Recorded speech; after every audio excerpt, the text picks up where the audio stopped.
sure if we're muted or not.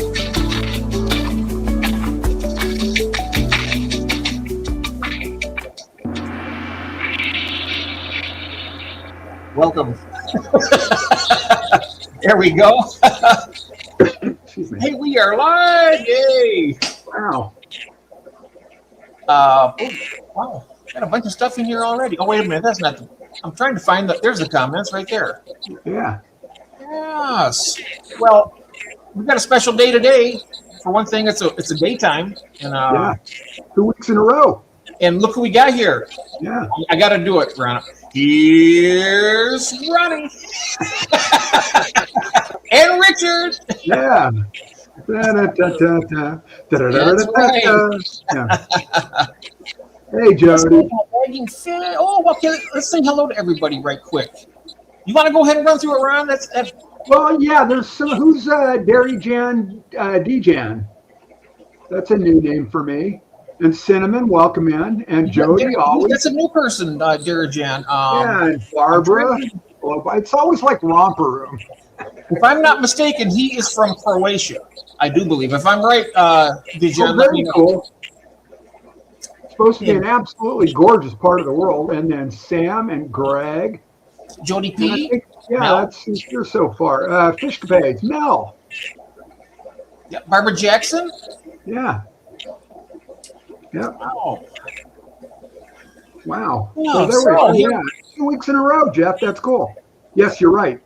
So Croatia. Yep. Oh, good. I remembered. Yeah. Very cool. Yeah. So it's what, 10, 12 hours ahead? 10 anyway. Something like that. What's it? 10:30, something like that p.m. Oh, wow. Yeah. Wow. Yeah. All right. Well, like I said, we got Richard here and Ron, and basically we're going to talk about stuff, and I think Richard's going to show us some stuff in a little bit. 8 hours. Some more people in here and whatnot. Right. So it's been such a long time. I mean, we had Ron last week, and I haven't had Richard on here. It's been quite a while. Curtis. Yeah, it was last year sometime, the last time. Well, we got to get that. We got to stop that and get going more. It's good to see you too, Richard. It's been a while. Well, my problem is you go on late at night, and on days I work, I got to be up at 5 in the morning. Yeah. So That's why I'm going to try and do this day one and see how. If I can manage it. I had stopped it for a while because it was getting to be a bit much with. Yeah. But everything's kind of straightening out a little bit. And well, I will say it's good to be back. Yeah, absolutely. It's fun. It's good to be back. Yeah, I liked what Curtis said. Listening and lurking supposed to be working. Yeah, Curtis. Hey, Kurt. Yeah. I just seen Curtis had a fish room update. Did you see that? He had a fish room update. Who? Skull. Curtis. No, I missed that. I'll go look for it. Mm-hmm. Yeah. If you want to put the link in there, Ron, you can. But I seen it. It was good. All right, cool. Just My Life's double That's O. Bill. His name is Bill from Australia. Hey, Bill. Hey, Bill, welcome in. I love his little cartoon guy there. Yeah. Is that Chucky? No. Oh, flipping the bird. All right. Yeah. Oh, Greg, thank you. You didn't have to do that. Thank you very much. Oh, really? Wow. Yeah, So nice. much. I appreciate that. Oh, and just let's see now. We got Fishcapades. That's Mel. She is a member now. We got Just My Life. Yeah. It became one. Skull. Awesome. Barbara Jackson. Oh, thank you, Greg. Oh, how cool. Yeah. That is really, really nice. What am I? Small update with some longtime cherry barbs. That's the one. He's got 2 of them here. Something about rosy barbs also. Let me get the link. Oh, okay. All right. Yeah, this is Skull Aquatics video. Isn't he though? He is I tell you what, he's a gentleman. He's a good guy. Who's that? 5:30 a.m. and I'm picking killifish eggs out of mops. Do you think I'm obsessed? Just a little bit. There you go. What do you think, Rick? Killifish eggs at 5 in the morning? That's funny. Yep, and there is the video, the Skull's new video. That one's a day old, I think. It was a what? I think that one's a day old or so. Yeah, it's not new today. It was a couple of days ago, I think. But hey, you know what? If you haven't seen it, it's worth a watch. So I wanted to ask Richard about your fishing trip. There's the newer one. Had this a couple weeks ago. Oh, you mean the one when we went down to the Keys? Yeah, the Keys. Yeah, that was Skipper and I. That was actually in January. And in January, beginning of February, something like that. Yeah, we had a good time. Time flies. You know, in Florida, we had an incredibly harsh winter. And to give you an idea, last year was the first year that we had a frost in over 10 years. Wow. Okay. Now, fast forward to this year, we had below freezing temperatures for so long that it destroyed a lot of the fish out in the Gulf. They had sharks, stingrays, crabs, everything else washing up on the beaches. Really? Because the water here is so shallow. That's why the Gulf gets a huge tidal surge, because it's a slow slope, so that water keeps pushing. Where on the East Coast, it's a drop off and the water goes and hits. So all that shallower water, it got down into the 50s for like 3 or 4 days straight, and it wiped out a ton of stuff. Ooh. Now in the freshwater canals, it was kind of a good thing, because it didn't hurt any of our native fish. They go down and go dormant. Right. But the African and South American invasives, there were tons of them floating dead in the canal.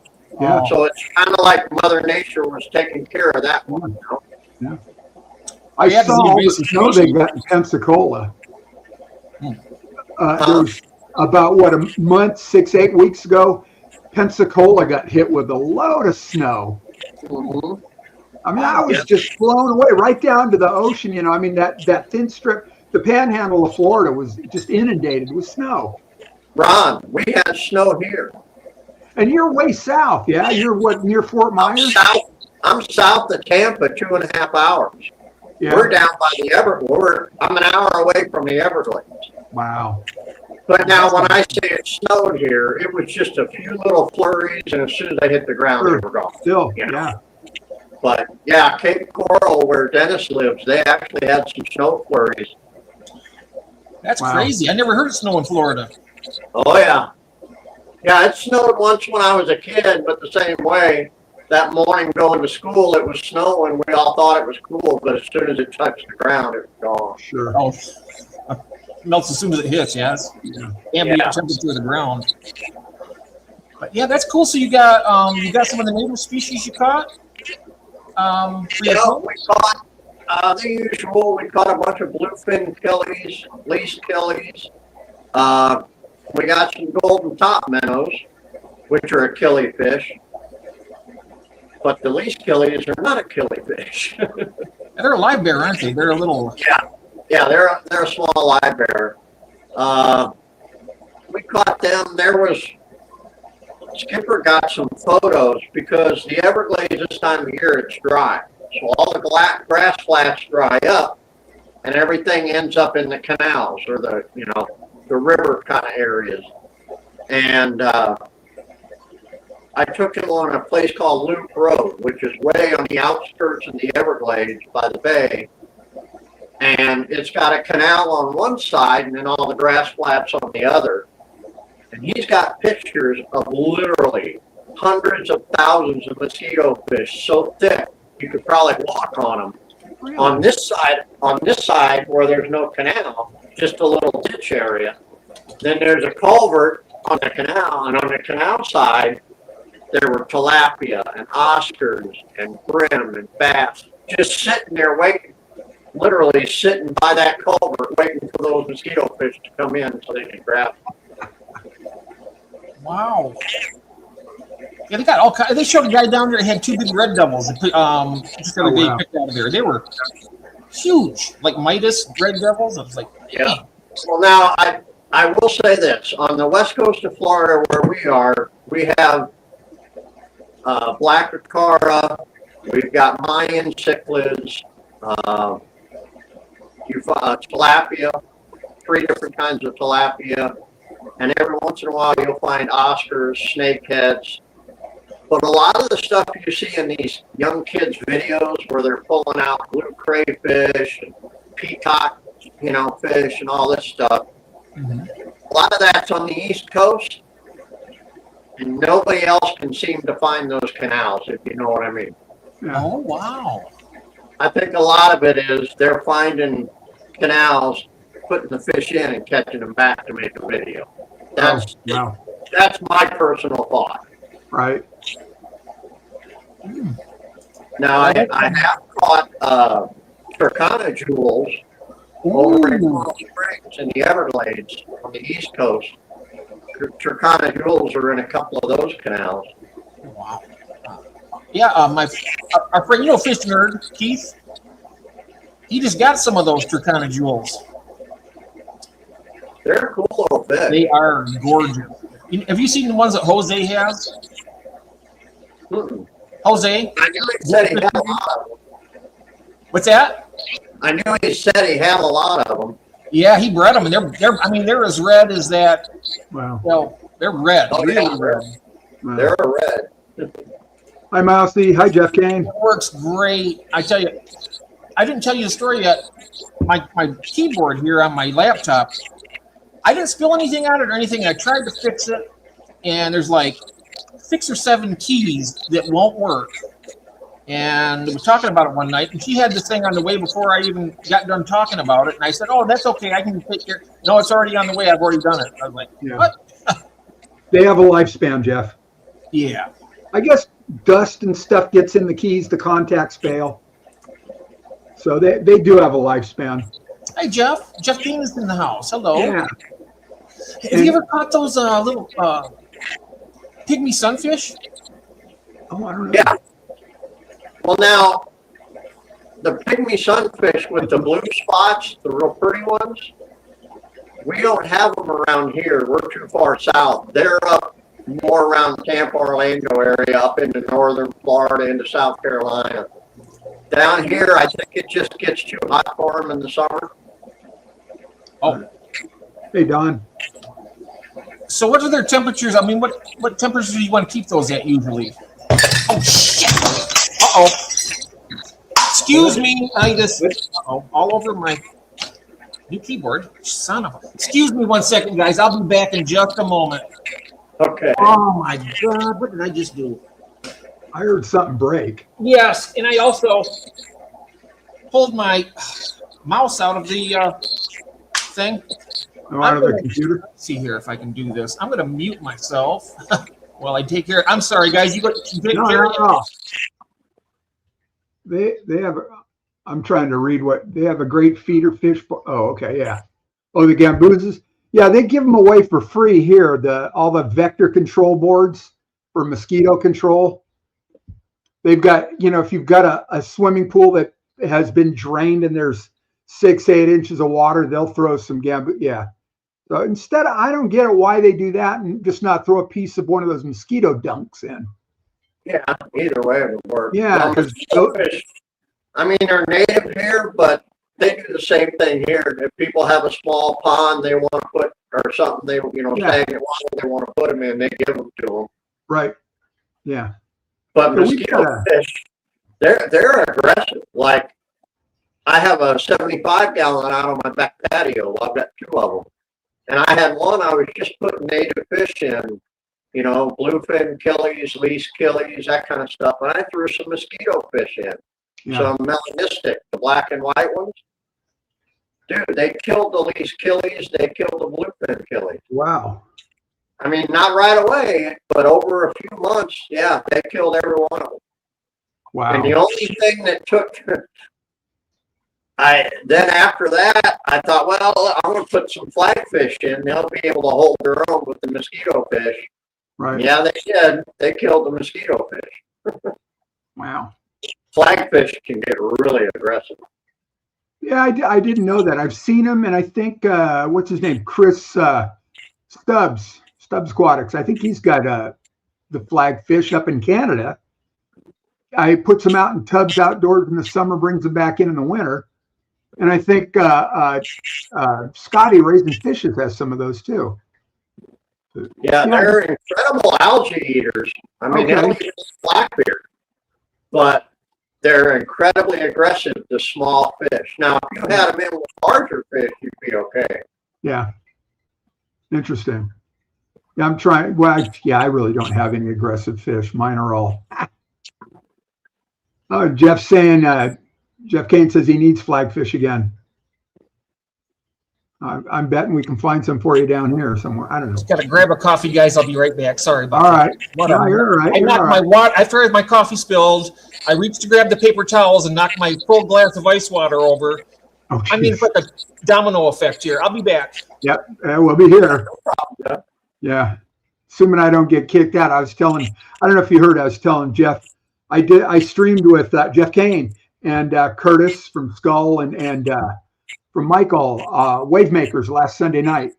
Yeah, I got bounced out of the stream like 3 times, from my internet. So you did hear that. Yeah.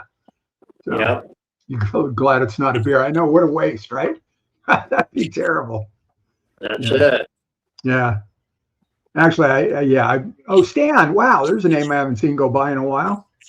Yeah, I see his, the thing on Facebook once in a while. You may know this guy. And actually I do, but I just don't click on people on Facebook, so. And Red Laser. And if I remember correctly, that's Gordon, isn't it? Oh, that one I don't know. I just know Red Laser. I haven't I seen have a cheat sheet. I've got a cheat sheet. I'm going to pull it up and cheat because that's what I do. Why not, right? Have you had any luck with your egg collector? No. And I've got 2 in 2 different tanks. I took the one out.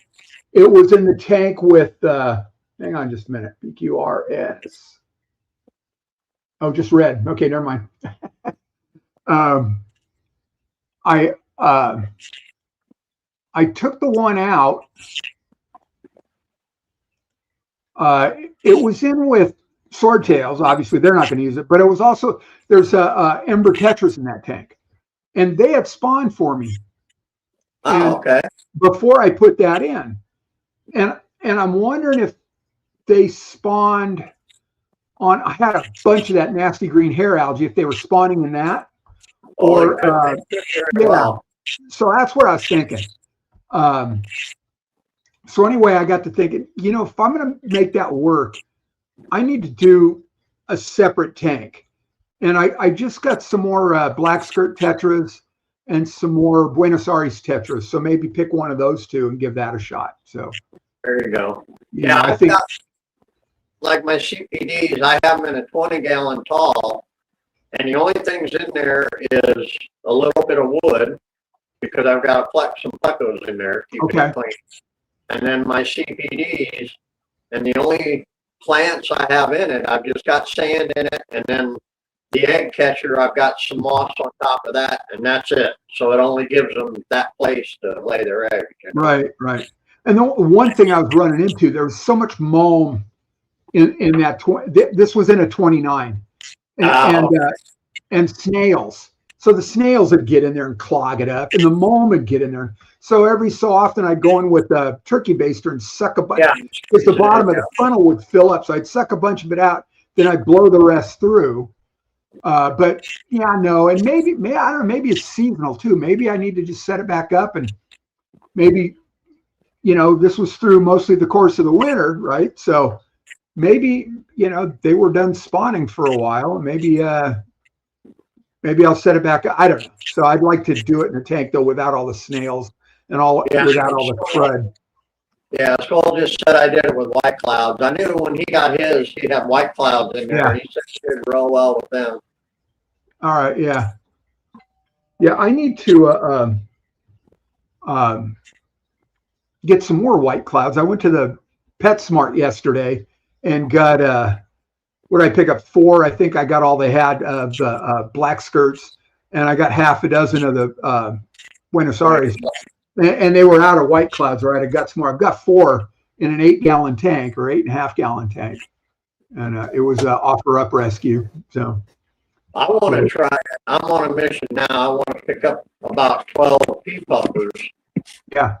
Try to get a breeding colony and try them with the egg collector. Because I've got 2 pea puppers. The problem is they're both female. You know, pea puppers are all female when they're born. Right. And then as they mature, depending on how many there are together, some of them turn male. Oh, all right. And I ended up, the 2 I got are just female. That's what they stay. So I want to start out with like 10, 12 of them and try it that way. All right. Yeah.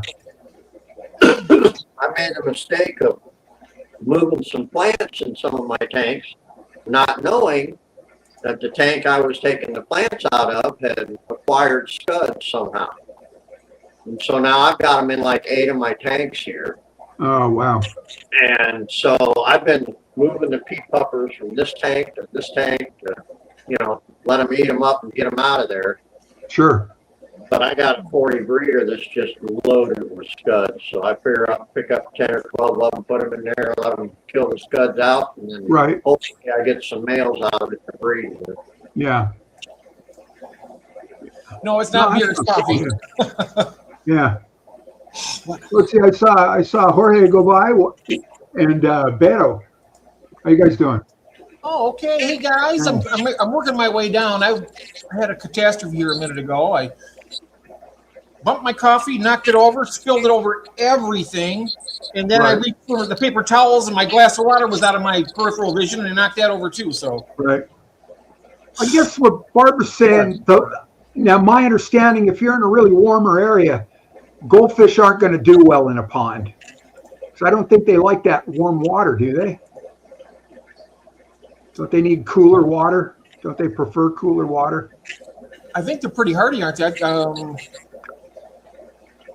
I've seen people keep them at 78 degrees. All right. Okay. But I don't know if is that bad for them, Richard? Well, I mean, there's people here have goldfish in koi ponds. However, most of the time they make them fairly deep. So they can get into the cooler water, you know. All right. Oh, look at that. They beating I on was each going other. to make a roller coaster joke because I don't like Six Flags. Oh, well, you cut your teeth on Disney, you know. Somebody gets it. Yeah, I have goldfish gets over 100 here. Yeah, like okay, yeah, I don't have goldfish. I've got the what are they? The Medaka rice fish in my tub. But back to my tank with the white clouds. There's a big old wad of swasitang at the bottom of it. The whole bottom of the tank's covered with plants. I've got the little terracotta pots and they're loaded with crypts. And that's packed into the tank except for one corner. And there's this big wad of swasitang. There's 4 white cloud minnows in it. So I'm guessing they're either all male or all female or just don't care. And so, you know, I didn't put that egg collector in that tank. I figured, you know, with that wad of swasitang in there, they should be, but I've never seen fry in there. So that's why I was thinking if I could get a few more, mix up the, you know, the colony a little bit. So yeah, maybe that 8.5 is just too small for them. Maybe you know, my panda cories keep breeding though. They're colony breeding in mops on the bottom of the tank, you know. So I started with 10. I've got to have at least 20 by now, maybe more. I mean, it's not really fast, you know. I'm not getting hundreds and hundreds, but still. Yeah, I've got a 75 in the living room. It's got my super red plecos and my panda cories, and it's just like it's a jungle overgrown with val and doobies and everything else. and both of them just breed nonstop in there. Mandatory, super red, you know. Yeah. Yeah, mine are my pandas are in a 20-gallon standard, and I've got 3 or 4 spawning mops in the bottom, and I got that from Foxy on a stream Jeff and I did one. It was either my stream or her or his, and Foxy came in and we were talking about that, and she goes, "What you need are spawning mops on the bottom and flow." All right, so I put spawning mops on the bottom, and I didn't have any little power heads. So I just stuck an Aqua Clear 50 on one end of the tank, long ways, you know, and it made enough flow, and they were thrilled because all of a sudden I started seeing these little bitty corys, and they're so damn cute, you know, the little pandas. So I was having a ball with it. Hey, Wet. So, you know, Keith's out of here, back to work. That's a nasty 4-letter word. I am so glad. I'm so grateful to be gainfully unemployed. Oh, hey, Cheryl. Hey there, Cheryl. Yeah, I don't miss having to check in anymore. So, and Jorge, hey, Jorge, welcome in. It just wasn't fun. It was fun until it wasn't. How's that? I used to teach at community college, and I taught a vocational program. I taught ornamental horticulture, and it was a lot of fun until it wasn't. Jeff is sitting. Yeah, I am. Have you ever done that though? When you had just like dominoes, you knock something over. Oh yeah. Oh geez. Do we need to get you just a bigger desk? Why couldn't I do it on a normal stream and then instead of having, you know? Robert, where in California are you, pal? I'm sorry. Are you talking to me? What, Ron? Were you talking to me? I was asking Robert where in California he is. Oh, it starts with an M, I think, but I can't remember. Well, there's a lot of those. It's a big state. He'll tell you. Yeah. Hey, Beto, welcome. Yep. Southern Cal, Moreno Valley, right down the street from me, pal. We live in Palm Desert. We go through Moreno Valley all the time to get to Orange County. Oh, cool. Used to live in Orange County up till we moved here in December 22. We're in Palm Desert, about a half an hour east of Palm Springs. So, yeah, once in a while. Small world, huh? Hey, Whip. And Cheryl. So I'm catching up, guys. I'm so sorry. Yeah, I'm no, gone fine. for the first 10 minutes. I'm just catching up with the chat here. You keep on going. I'm just gonna. Yeah, and Whip helped me get straightened out on those green plecos I got from Branton. You know, Branton, I don't know, he just sold them to me as green dragons. They were, I guess, from from Greg Sage. And then on one of the wave makers, it got brought up, and Greg said they're really not green dragons because they're short fin. So Whip, I think in one of the streams reached out and said, why not call them green? Or maybe in one of my videos, why not call them green drakes? So, because they don't breathe fire. So I've got a bunch of green drakes, and that works. Call them a puff magic dragon. That would. Yeah. They're doing really well too. They're a nice bunch, and maybe hopefully, if they spawn, they're still kind of young. I got to get some caves. I guess I could just use a bunch of PVC sticks for the plecos. And if they spawn, then oh yeah, I know what the heat's all about, bud. Oh God, yeah, 120 here in the summertime. Oh, there it is, wingless dragons. Oh, perfect, thank you. Still breathe fire. They just walk around. So maybe some PVC caves, like 1-inch PVC. Put a cap on the ends.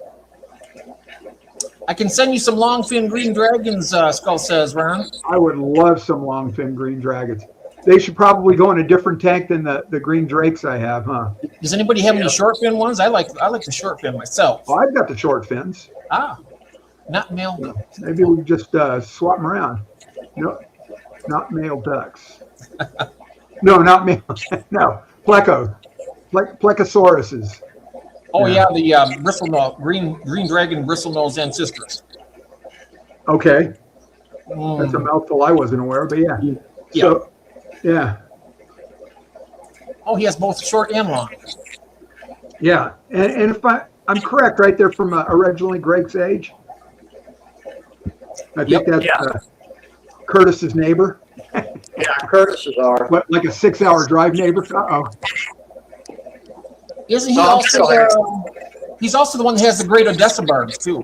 Oh, yeah. Yeah. I saw that full tour of his basement with Nick, Keeping Fish Simple. Now he and Harlan. That was a good tour. Yeah, it was a really good tour. Yeah, yeah. Yeah, I could go. It's in outside of Phoenix next month. Is Sake, Sake. It's I think it's live bears, killifish, and whatever else. And I think Greg's going to be speaking there. I went a couple years ago when I didn't stay. I don't know. I just felt like a fish out of water there, really. With Greg Sage? No. At that Sake conference in outside of Phoenix 2 years ago. I think last year LRB was supposed to be there, and I don't know if he canceled or. Oh no. Well, I think the year I went, Dean was supposed to. Dean with the Aquarium Co-op, he was supposed to be there. Yeah, I don't know, Jorge. I don't know. So you're out of like a fish out of water at an aquarium convention, or? Yeah, that fish conference, the Sake, and it's live bears, I guess, and killifish, and there was a guy that spoke about catfish, and I got a lot out of it. It was really interesting, and I can't remember his name. Tom something, maybe Dr. Tom something, but it was a good pitch. And what I was there for the Saturday and some good stuff. And and they had silent auctions and, a lot of stuff on the tables. And I don't know. I just kind of felt like a fish out of water. As long as you're I would love to really. Right now, Ron, you're mentioning auctions. We got an auction coming up on the 4th. Yes, we do. At 8 p.m. Eastern Standard Time. That's 5 o'clock on the West Coast. And then I think Central's an hour behind us, I believe. I'm not sure about Mountain's 2 hours. Yeah, and Pacific Coast 3. Yeah. So, yeah. So, we're having that. And I want to mention also that we're going to put the camera on Richard here, and he can show you what he's so graciously going to be donating for a giveaway. So, very cool. Can you imagine what my students had to go through with? Finish the thought. My wife tells me that all the time. Finish the thought. Oh my God. Yeah. No, sorry. The two brain cells just do this from time to time. Oh, I'm sorry about that. You know what? Finishing my thought. Sometimes if I don't jump in, I lose it, and that's the reason why I do that. I'm not trying to be rude or anything, guys, but I don't know if you know about ADHD or not, but it's not a good thing. Because I miss a lot of things that are important that I really regret it later. So if I do that, I'm not trying to be rude to you, okay? It may seem rude, but honest to God, from the bottom of my heart, I don't want to be rude. So go ahead. Yeah. No, I'm the same way with Kathy, and she gets pissed. Damn it, let me finish. Okay. And then she goes, so what did you want? I don't remember. It's gone. So. Ours is 33 this year, Whip, in August. Very cool. Is that the weekend of the Clash, Whip?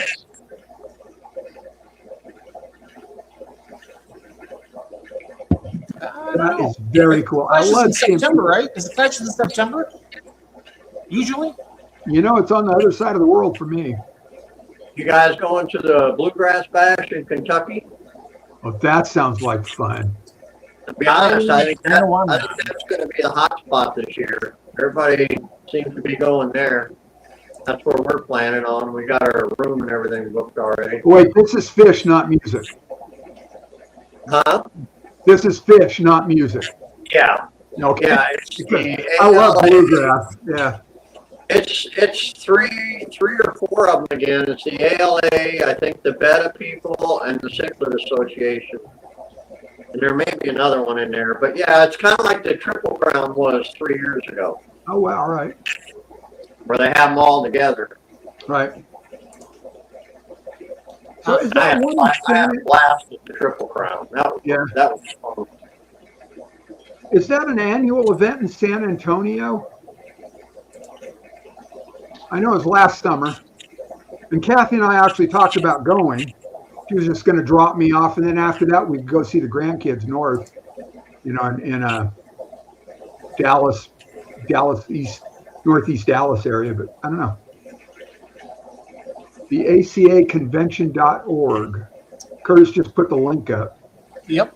American Cichlid Association. Okay. Yep. So wait, that's not what I'm asking about, is it? You're asking about the bluegrass bass? No. The one in, that's for the bluegrass bash there. okay, that's what that is. Yeah. No, I was asking about the one in San Antonio, Texas. Mm. Oh, Mitchell Broom's here. Hey, Mitchell, welcome in. What's up, Mitchell? It's ACA convention. It moves around. It was in San Antonio last year, and it's. Oh, okay. Oh, wow. That answers it. Thanks, Mitchell. Hey, didn't they a couple years ago, Curtis, have cichlids, killifish, and bettas? Or was that killifish and live bears and cichlids? I can't remember which. That was last year. That's the ACA. Well, that was I last think year. that was the one I was asking about. I thought it was in San Antonio every year. Mitchell's saying it moves around every year. So it's the same convention, different location. Brenda not We're mentioned on us. that event. Yeah. Yes. Yeah. Oh, okay. They just have different marketing names for each year. What's up, David? Is David here? Yeah. Oh, I'm so far behind. I can't even. There he is. Hashtag stinking cichlids. Oh.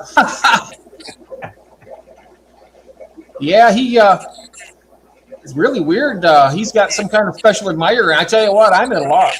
I'm like, he said to me, who do you know that lives in New Jersey? I said, I don't know. But apparently he got a gift through somebody, and it's a mystery. Uh-oh. What's Carolyn thinking about that? Good to have you here. I wanted to talk to Mitchell. He bred the fish that I've been trying to breed for a long time, the Ivanacara bimaculatus. And I don't know, did you use RO water for that, Mitchell, or how did you? Mine have laid eggs like 5 or 6 times that I know of, probably more. And I haven't seen them fry yet. Killifish decided to have their own this year. Sacramento hat. How's David doing? You want to join us, David, for a few minutes? Do you have time? Let me know. Pop up here and say hello to everybody. Be sociable. Spell McScaling Will. Okay, wait. Sacramento has the AGA next month instead of Findig. Okay. They have not come through yet. I'm in the same boat you were. Oh, they never hatched? Mine never made it to the wiggler stage. I need to spend some time working at. Me too. I do too. I'm sorry, Ron. Go ahead. No. I didn't. Yeah, you're good. Yeah. I was saying it's probably too much to try and hold 2 conventions or 2 conferences in the same year. People can afford one and probably not both. So Well, the ACA and the Findig in Sacramento. So it's one or the other. I get that. Oh, he's got working in the fish room before family dinner. Well, you got your priorities straight. That's good. Sure. But you're always welcome. If you want to pop in and just say hi for 2 minutes, you can do that even. It's up to you. I'll let you decide that. Richard, how are the sulfurous? What is that? Sulfurous? They're Gingo sulfurus. They're a pretty rare, hard to find guppy. And I was able to get some. I've got them in 3 tanks now. And they're doing good. There's probably 20 plus babies they've had so far. So Oh, very cool. they're doing good. Curtis is waiting on some. We were looking for them for a while. They're hard to find. Yeah. The same Japanese breeder that developed the Gingra rubra developed the Gingra sulphuris. And the only difference in them, they have the pink and the patterns on their body like the Gingra rubra, but their tails are like a fluorescent lime green. Oh, he failed to find them. They're tough to get.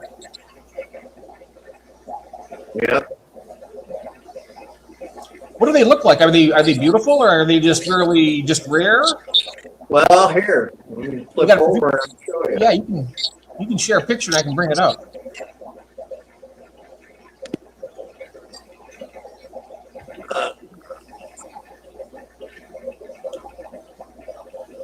There.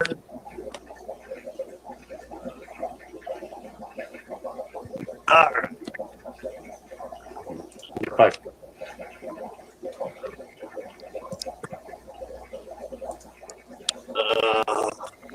Are they a swordtail guppy? No. Well, they'll throw some sword, but boy, the colors aren't coming through on them, are they? Let me see if I can get one of my other tanks. Hold on. That I got them in.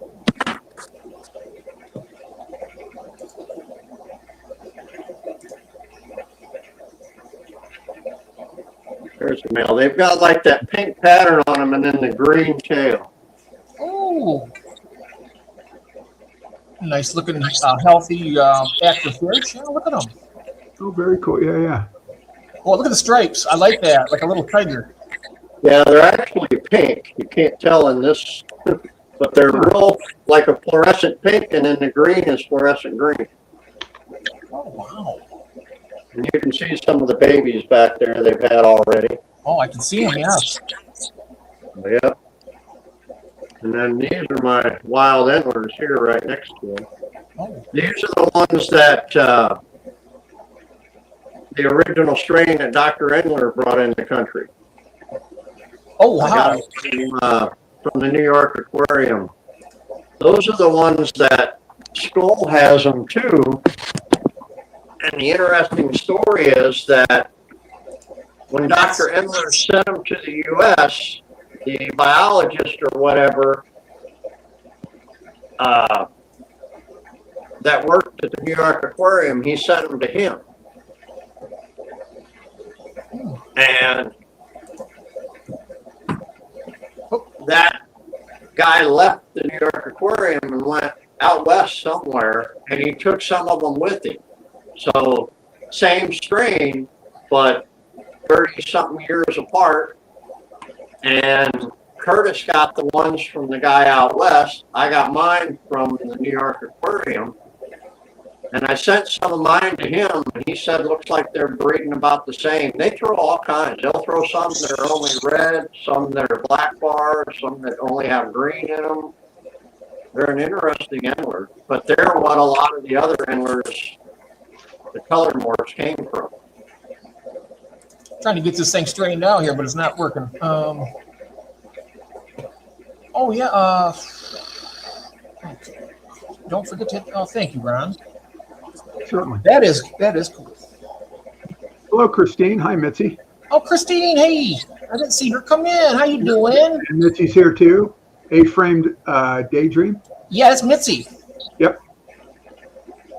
Cool. Richard, did you get the wild caught Oscars by chance? No, we didn't. We didn't. I mean, there were Oscars in the canals we were collecting, but they were staying far out. We didn't find any babies. You find them more in the spring here. When the rain starts, when the Oscars start dropping babies out.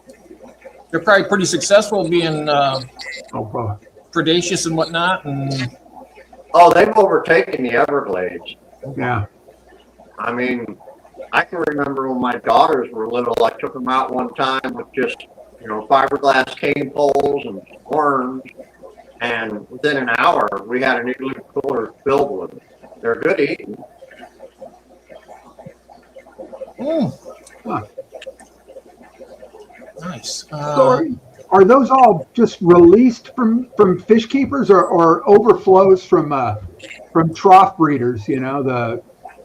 I think most of it was overflow from the fish farms in South Florida. Yeah. I think when Andrew came through in '92, it put a lot of them right in the Everglades. Right. And apparently Have a good day, mate. Apparently that's where all the giant Burmese pythons came from too, was Andrew. Yeah, but that one, that one is Florida's fault. When Andrew hit in '92, the guy that owned that serpentarium with all those snakes and everything, all those reptiles, Yeah. He got on the news and everything and said, look, allow me to go in with hunters and get these snakes out of here now. Right. He said, if we don't, you will never stop them. And FWC wouldn't let them go in because it was the park, the national park, wouldn't let them go in and capture them and hunt them and kill them. And he kept telling them, he kept getting on the media saying, look, you have to let us do this. You don't understand the damage that's going to happen. Right. And FWC wouldn't let them do it. Now you see what's happened. Right. Oh wow! You know, there are no small mammals in the Everglades anymore. You don't see possum, none of that. They're all gone. I guess even the red deer is endangered again because of them. Uh-huh. Yeah, and that's a pretty good sized animal. Decimated. Yeah. Hey, Stephen. And I have seen pictures of alligator feet sticking out of the sides of dead snakes where they, so even the apex predators are going after each other. Oh, yeah. Yeah. Well, they said they had about 6 months ago, one of the, I guess, surveys they do for gators and stuff and the Florida crocs, the freshwater crocs. And two things showed up last year. Number one, the amount of baby gators they found had diminished by 80%. Wow. They figure it's pythons eating the babies. Yeah. And the other thing was they discovered 6-foot Nile crocodiles in the Everglades now. Oh, you're kidding. No. They caught two of them. One was 6 foot and one was 5 foot something, which means they've been breeding age for a couple of years. Yeah. So they don't know how many are in there, but Nile crocs are a whole lot different than the Florida crocs. Sure. Whip says, well, keep looking. I'll pay you whatever you need to get them. The Oscars, I believe that's what he said. Wow. Melvin's in the house. Hey, Melvin. Hi, Melvin. There was Welcome somebody to the else, building. other name I didn't recognize. Oh, he's got different ones. He's been getting harassed a lot, so he's been changing his Hi, name. Alshon. I know who it is every Shrimp. time. Howdy. Who's that, Jeff? That's Melvin. No, LJS Shrimp. Oh, that's Laura. Oh, hi, Laura. Yeah, good to see you. It's been forever. I mean, we haven't been doing the daytime one in a long time. We did it last week for the first time in what? Several months. Several months. Yeah. Now, the Nile crocodile could very well have just swam across the Atlantic. Because they have been, my understanding is they have actually been sighted mid-Atlantic. Oh, no kidding. Yeah. I didn't know that. I just figured it was somebody keeping reptiles, and when it got too big, they dumped it. Yeah, there's always that possibility. Oh, was it? Yeah. This is my main channel. This is main channel right there. Yeah. And I'm going to probably ruffle a few feathers. I don't think the animals like that shouldn't be allowed to be kept as pets. They shouldn't be allowed to be introduced into the country. But then, that opens the whole thing with fish too. Then we're Australia. Right. And I don't want to be Australia. No offense to whoever the Australians are in the house. Bill was here. Bill was I know here. they're just trying to protect their environment too, and I get that. So anyway, forget I ever said that. But I don't like snakes. I think that's the big thing. I don't like snakes. No, I don't either, really. Yeah. I just saw this article. Some kid on a bicycle was bitten by a diamondback rattlesnake in Thousand Oaks, California. He was on his bike. So he must have rode by and it just sprung out, caught him in the leg or in the ankle or the foot or something. So, yeah, not my favorite creatures, That's how we used to make extra money when I was in high school, was getting rattlesnakes. I remember you telling me about that. Yeah, there was a serpentarium here, and anything over 4 foot he'd buy from us, and anything under 4 foot, we'd skin it, and there was an old biker dude at the flea market here that did leather, and he'd buy the hides and the meat from us. Oh, wow. So, I'd work 30 plus hours a week at Winn-Dixie and be lucky to take home $100, and we could go on a weekend and make 500 in a night. You know? Yeah. Linda Worth. Wow, there's the name. Yeah, she was in last night. Hi, Linda. Fell on a bush. Okay, thanks, Jorge. Yeah. Oh, wow. I didn't see the whole story, so there it is. Wow. Welcome in, Linda. So good to see you. Yeah. Oh, and there's Peter. Hey, Peter. Oh, hello, Peter. Wow. Wow. And Yeah, that's just unsettling. No, there was somewhere on the west coast of Florida. I saw a story about it somewhere. This goes way back to the early days. Oh, well, let me rephrase that. I think the early 1900s. Was there an area they used to call it Rattlesnake Town or something like that? And it was heavily inundated. And the old guy that ran the place, made a lot of money on it and selling rattlesnakes and whatever, and made the meat and blah, blah. But he finally got bit and it killed him. So. Well, yeah, they have the Rattlesnake Festival up in San Antonio, which is outside of Tampa every year. All right. And it was started from his secretarian, but the guy that runs it now, he's been bitten by cobras and everything else. He's immune to the shit now. Wow, yeah. I follow, I think it's Mark Pyle on Facebook, and I think it's Mark that does a lot with snakes. It's not just fish, but he also does a lot with snakes. He goes to conferences and he's got all the snakes he puts on display, blah, blah. But anyway, he's got a Facebook page. I think, anyway. And somebody showed this big black cobra, and it's somewhere in Texas. So, and then other people are chiming in. It's like, well, they just spotted one in, I don't know, Kansas or Nebraska. There was another one somewhere. So like half a dozen sightings of these things, because people had them illegally apparently, and they either escaped or were released.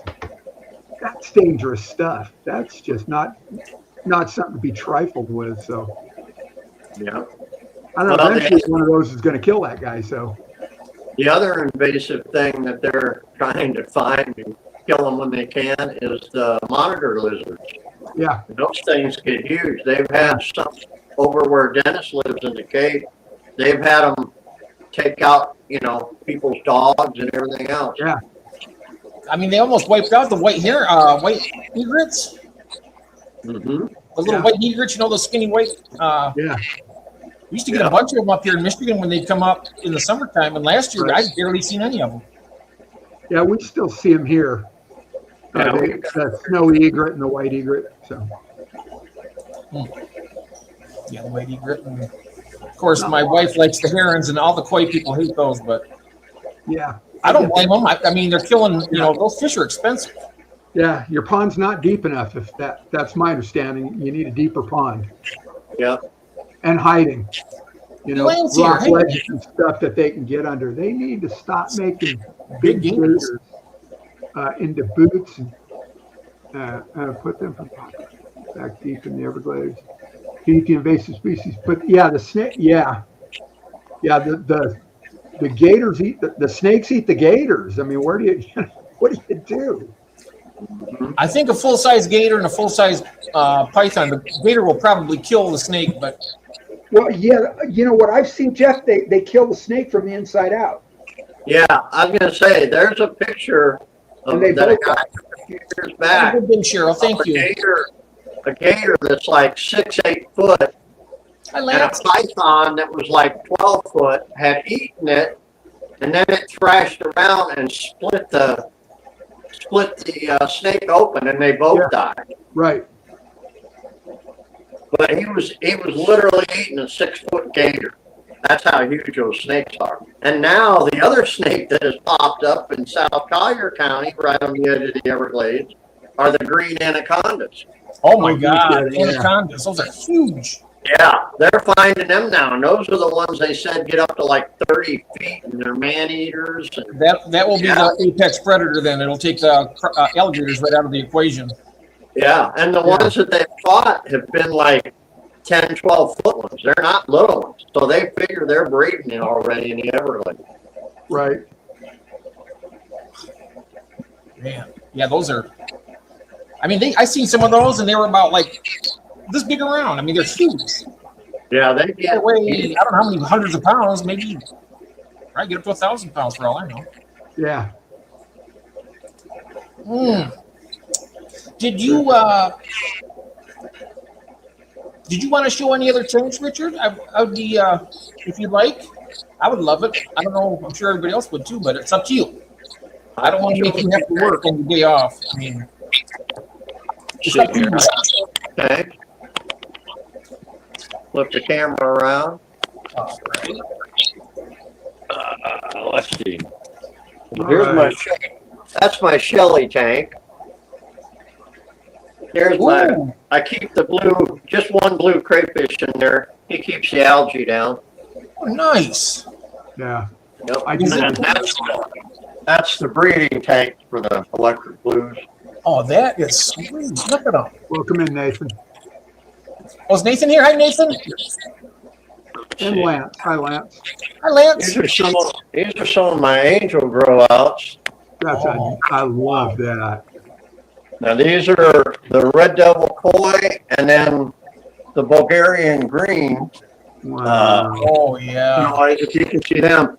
But what's interesting is the green panoys, you end up with some like that's a good panoy, light with the dark fins. And then you get some that are, well, if I can get one turn. And then you'll get others that are almost platinum out of it. Wow. All out of the same clutch. So you have to keep, keep breeding to keep that line going. But yeah, that's one of the 55s there with some of the grow outs of the angels. Those are beautiful. Isn't that a great tank? Wow. I can't wait for the day when mine finally spawn. This tank's kind of dirty. This has got my Craycox rainbows and my black rams in it. And then I've also got green Tories in here. Up there, some of them go. They're awful skittish in here. Let's see. When I was a kid, rams were really, really tough. Are they easier nowadays, or? What? When I was a kid, rams were just really tough. They were hard to keep alive, and is that they're simple? They're simple. If you want them to breed, you need to get them good soft water. But this has got my Bosemani. I've got my electric blue rams in here. And then I've also got some long fin cherry barbs. And then one of mine here, my long fin lemon blue eyes in here. right? Sorry, the tank's not really clean. What kind of plants are those right there we're looking at? The ones with the skinnier leaves? Yeah, that's this is narrow leaf Java, and then that is Bulbitis there. Oh, wow. I like that. Yeah. Very So Curtis is saying that his angels are still totally black. Yeah, yeah. When you breed the green panoys, it's weird. You get some of the true Bulgarian greens, and then you get some blacks, some silvers. You see, these are some of the babies of my orange flame apistos. I don't know how well you guys see this. Wow, yeah. See some of them up in here. But yeah, that's 10, 12 babies still left in there. Kathleen, peel line view. The bigger gators will eat a whole lot of the smaller snakes before they get. Yeah, maybe. Yeah. I'll show you these. These are CPD fry in the breeder box. I don't know. Can you see them? Yeah. Fry They look like little eyelashes swimming around. Yep. Oh yeah, they're tiny. What do you feed those? Or do you?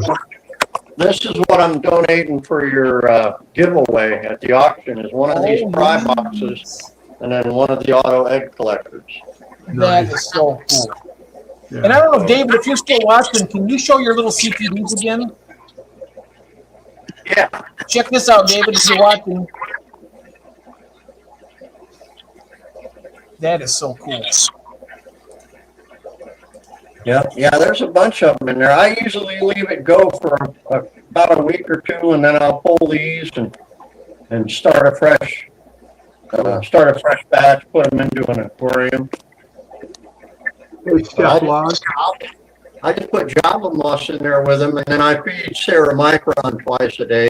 Between that and the Anthracaria and the moss, seems to do fine. All right.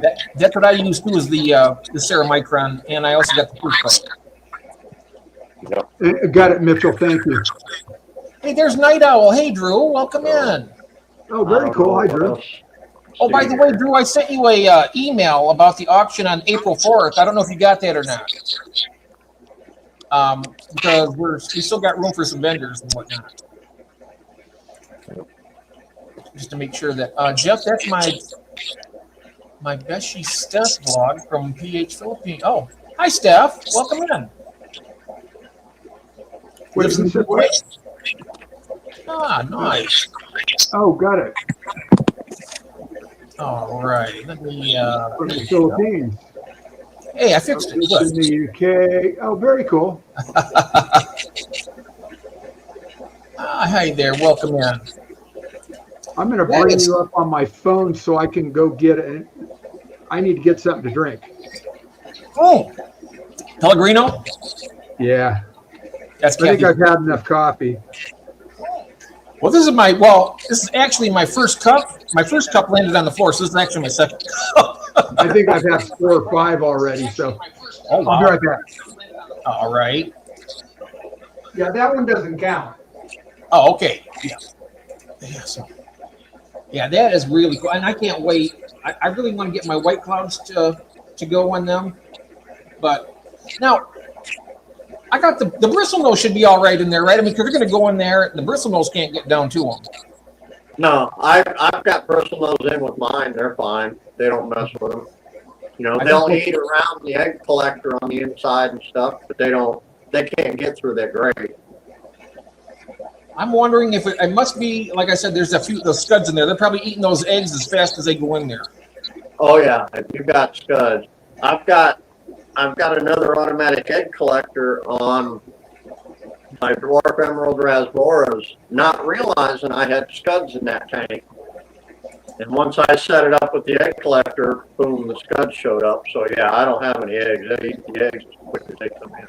Speaking of scuds, there's Johnny Best right there. He's the one that wants them, and I'm collecting them there for you, Johnny. I don't know if I'd take that personal or not. Speaking of scuds.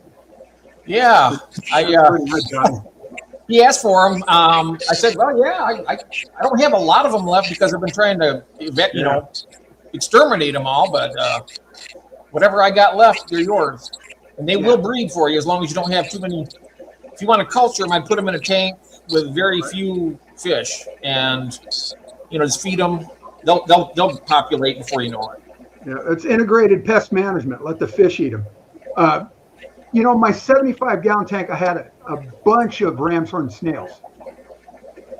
And that's the tank. I've got the 2 angelfish, and I love it. Oh, that's very cool, Johnny. I've got the 2 angelfish. I've got 4 black skirt tetras and 5, what are they called? Buenos Aires tetras, and a bunch of maybe 10 bronze cories. And I was noticing my ram's horn population has really diminished. And I'm thinking it's because those little tetras are picking off the babies, the small snails. Got a question. I'm finally getting rid of the damn things. Hey, Christine, Jeff, you're hatching out brine shrimp. I usually feed mine. I do a batch. I feed it all out. I don't do a whole bunch, but I feed the whole thing out, and then I start another batch and I serve it in 2 days it's like every other day I give it to them. Yeah. So not too awful much, but I feed it all out each time. That way, just starting like lots of small batches, but it's enough to feed everybody and get everybody, So then, what do they get? Like 3 times a week? It's not too bad. Yeah, I tend to agree with you, Whip, but I was just needing something else. I'm sorry? No, Whip was saying you can have too much coffee? ? Because I don't know if that's true. And I tend to agree with him. Oh. But yeah, it's just I was done. So I got to Pellegrino. So far for me, no. I tell you what, when you spill it all over the floor when you want to drink it, it's not very fun. Get a straw and yeah. But my Medacas are spawning like crazy. They've been spawning all winter. Oh, sorry. I see so.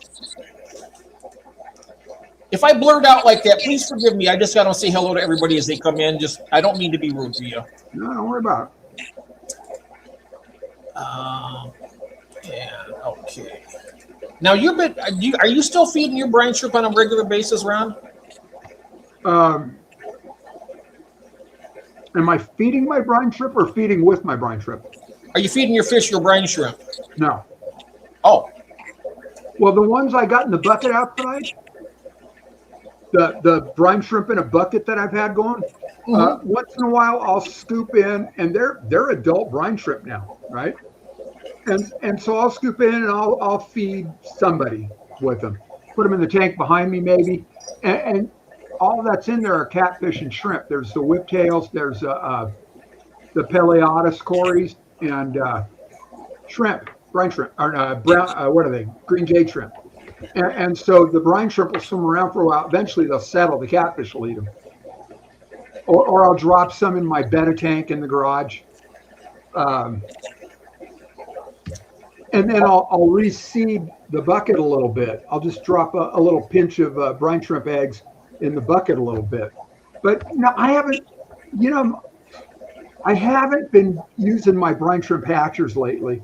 It's been a while. I'll start it, I'll forget about it. They go south, so I don't have time for that. I mean, every other day, it's like I got fry. I got to gut load them with that baby brine shrimp because they seem to grow a lot better. Right.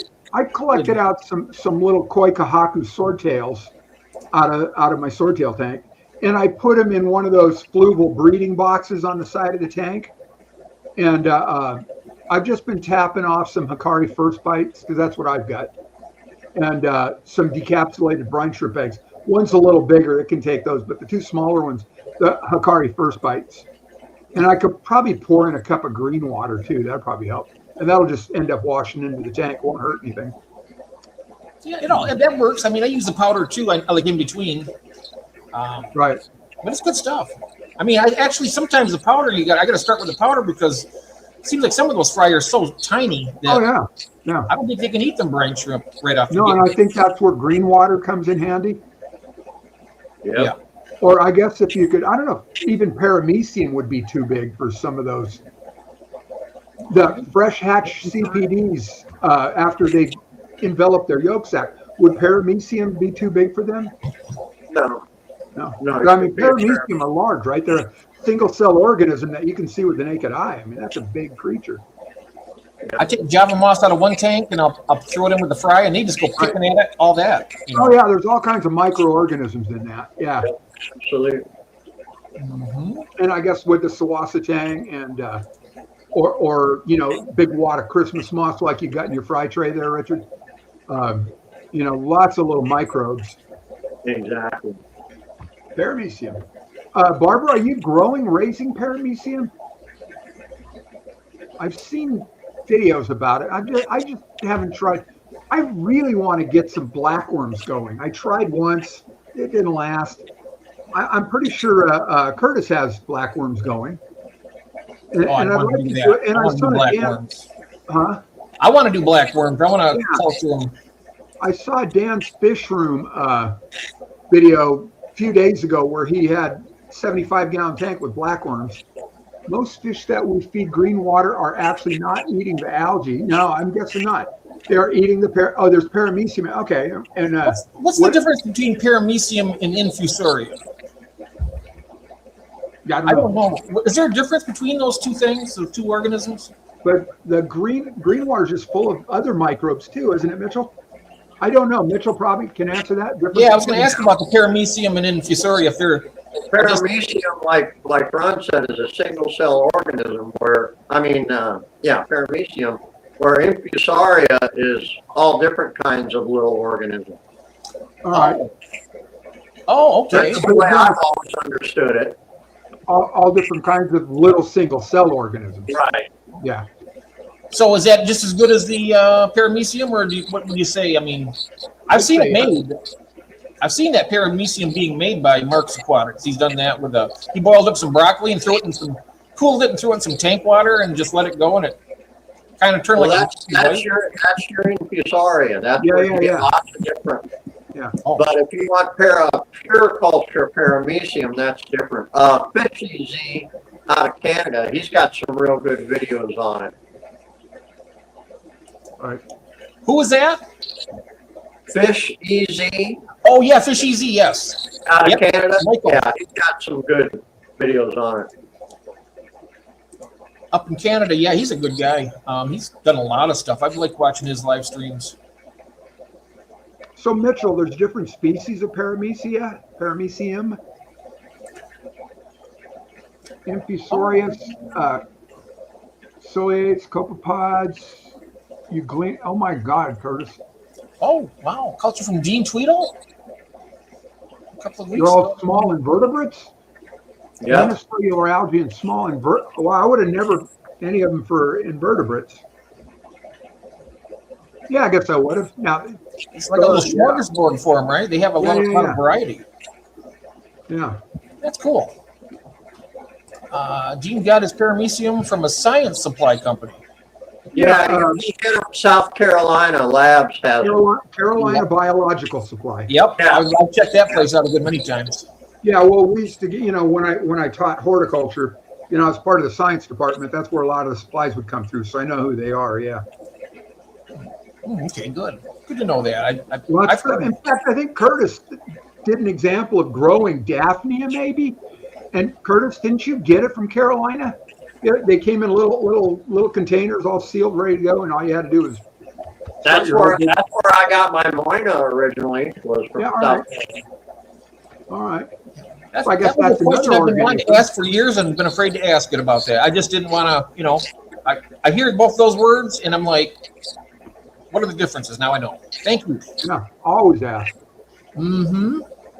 Oh, he bought from them a few times, he says. Yeah. Y'all be crazy. I feed pellets and flake and a little frozen. Yeah, but most of your fish could eat. Most of your fish could eat what we got. Yeah, exactly. Not back in the early days for me. I mean, they would have been getting along just great. But. I think it was Barbara that said she's feeding paramecium to her Medaka. My Medaka live outside in that livestock tub, and there's a lot of floating. Yeah, they've got paramecium out there then. And probably infusoria too, because there's a whole bunch of dwarf water lettuce, hornwort, and guppy grass. So there's probably all kinds of little microbes in there.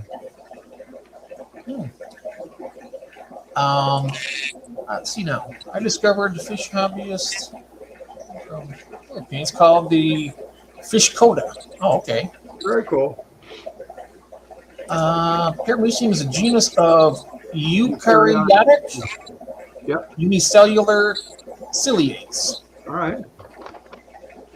Okay. Good. Did you have a biology degree there, pal?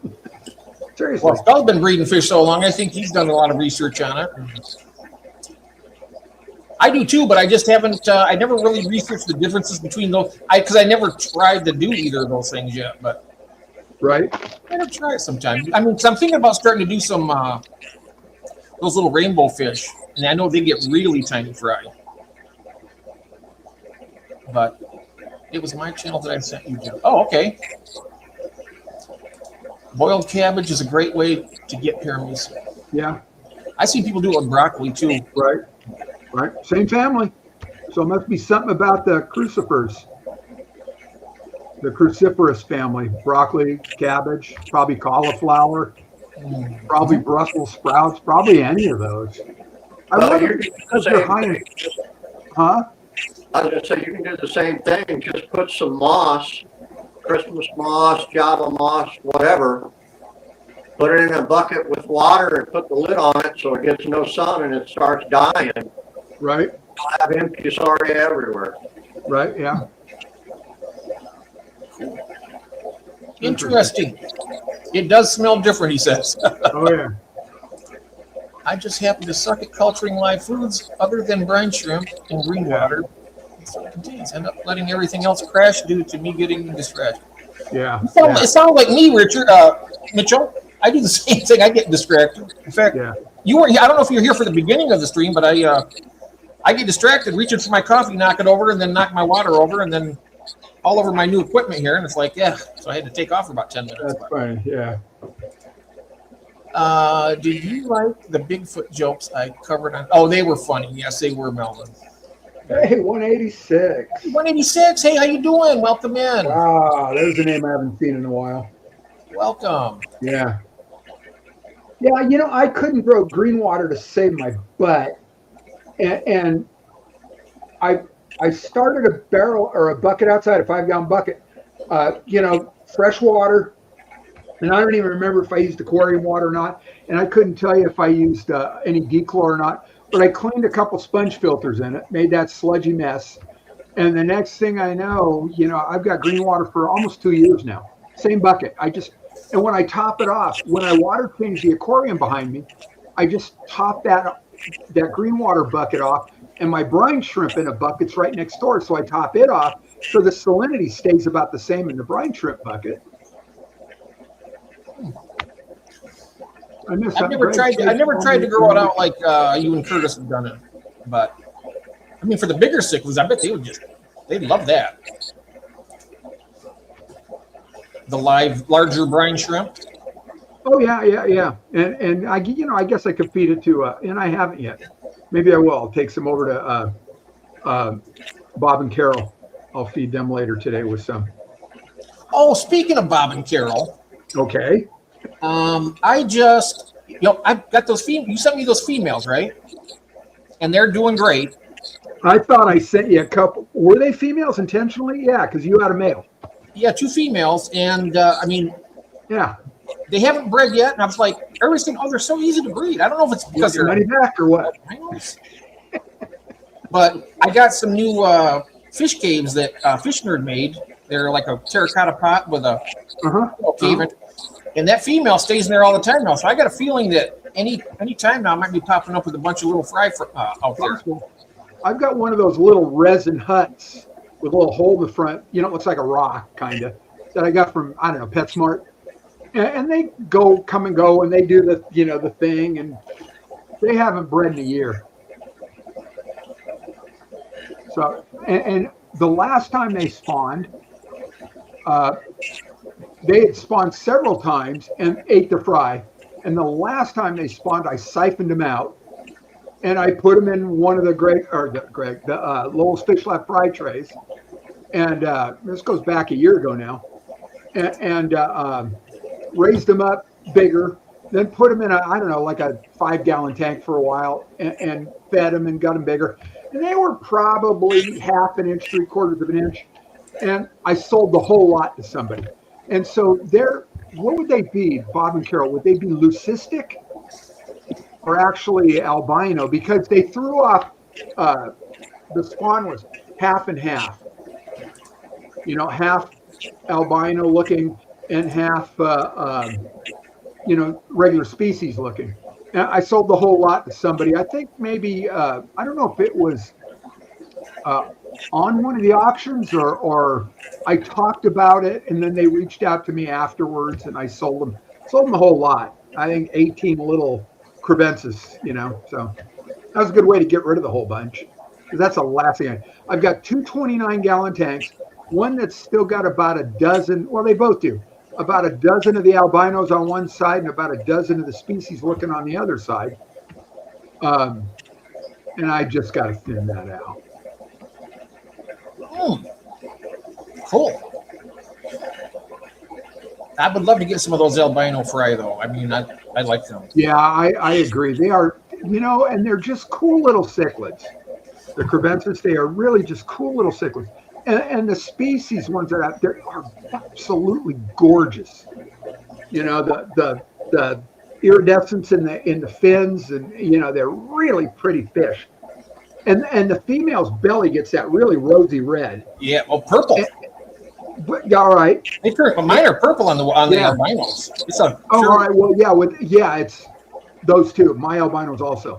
Yeah. You know, really. And in fact, the fish isn't the same. The coloration of the body's different than the male. The male's more of a paler, kind of a creamy white, where the female's almost golden. Oh yeah. You know, they're really beautiful fish. They are. My males have that spade tail too. The spade tails that go out. It's just really, really nice. All right, Mitchell. Yeah, that helps. Yeah, You know what's funny though is everybody's saying, oh, the pistos are harder. The cribs are so much easier to breed than the pistos. My pistos are breeding in every tank I put them in. I got 3 or 4 spawns going at the same time. What's that? Work day is over or going home, Peter? Enjoy your evening. Whose work day's over? Oh, Peter. Oh, Peter, good. You get the rest of the day off. Being here, yeah. And David, welcome in. How you doing, bud? There he is. Can't stay, unfortunately, but happy to see more. Yes, I'm gonna try and get this back on day shift on Wednesdays. I got a double shift. I can do one today and then one tonight. Yeah, nice. It's fun. I enjoy this. Oh, I do too. Yeah. And also, David, don't forget about the auction. Get me, whatever plants you're going to have or whatever you want to put in it. He's going to be one of our vendors. Audio is cutting out a bit. Not terrible, but it's on everyone's audio. Oh, mine too? I can hear a little something. No, I'm going to say it's at your end, pal. You might be having kind of an iffy connection. Oh, mine? Because I'm not hearing it here at all. Yeah, I don't hear it here. Oh, yeah. I just hear a little bit of echo or something, but it's not a big deal. But Beto hears it. Audio was fine for me. Okay. Yeah. Oh, there's Farmhouse. Here's a new person. I don't think you've met yet, Ron. A person lives in Michigan here. Oh, very cool. I got late and just seen Richard Reynolds. I really like the original story. You don't see it anymore. Someone else from the Great White North, huh? Oh, might be your headset. Oh, I do not want your weather. Oh, my God. I want to get out of here. I really do. But it's like, where the hell else? I'd like to move back to where we were, but I was just so sick of the. Anyway. You don't want the white. You don't want snow. No, not really. But, as Kathy and I were talking about payment methods for the auction. Usually PayPal. Particularly PayPal most of the time. But you know what? If for the buyers, you communicate with whoever you're buying from, and you guys work that out between yourselves. But most people use PayPal. We'll say during the auction, PayPal or Venmo is good for me, and I accept Bitcoin.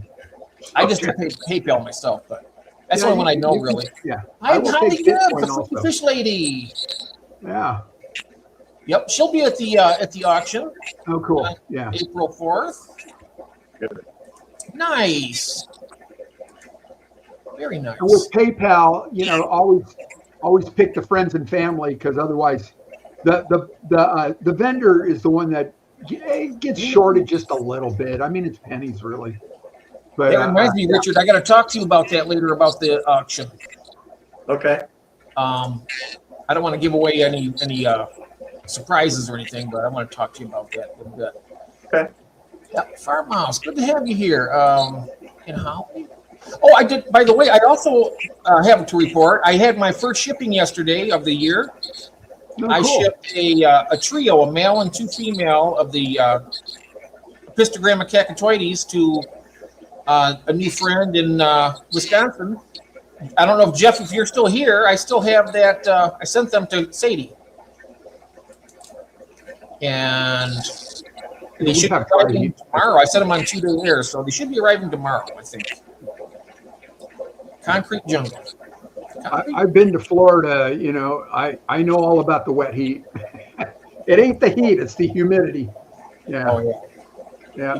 When it gets hot here, we got the dry heat. Real sticky. We're surrounded by the Great Lakes, and the humidity is unbearable sometimes. Yeah, it'll go, 120 in the summertime here. And it's dry. I mean, it's like 3, 4, 5%. So, I miss living where we used to live, only in that. Thank you, Jeff. Well, we were 15, 20 minutes from Disneyland, but also I miss all the plants I could grow there. I had a yard. It was about a 6,500 square foot yard, and all of 900 square feet of house. And all kinds of different plants. I miss that. That's the part I miss more than anything. Hmm. What did Jeff say? What did I miss?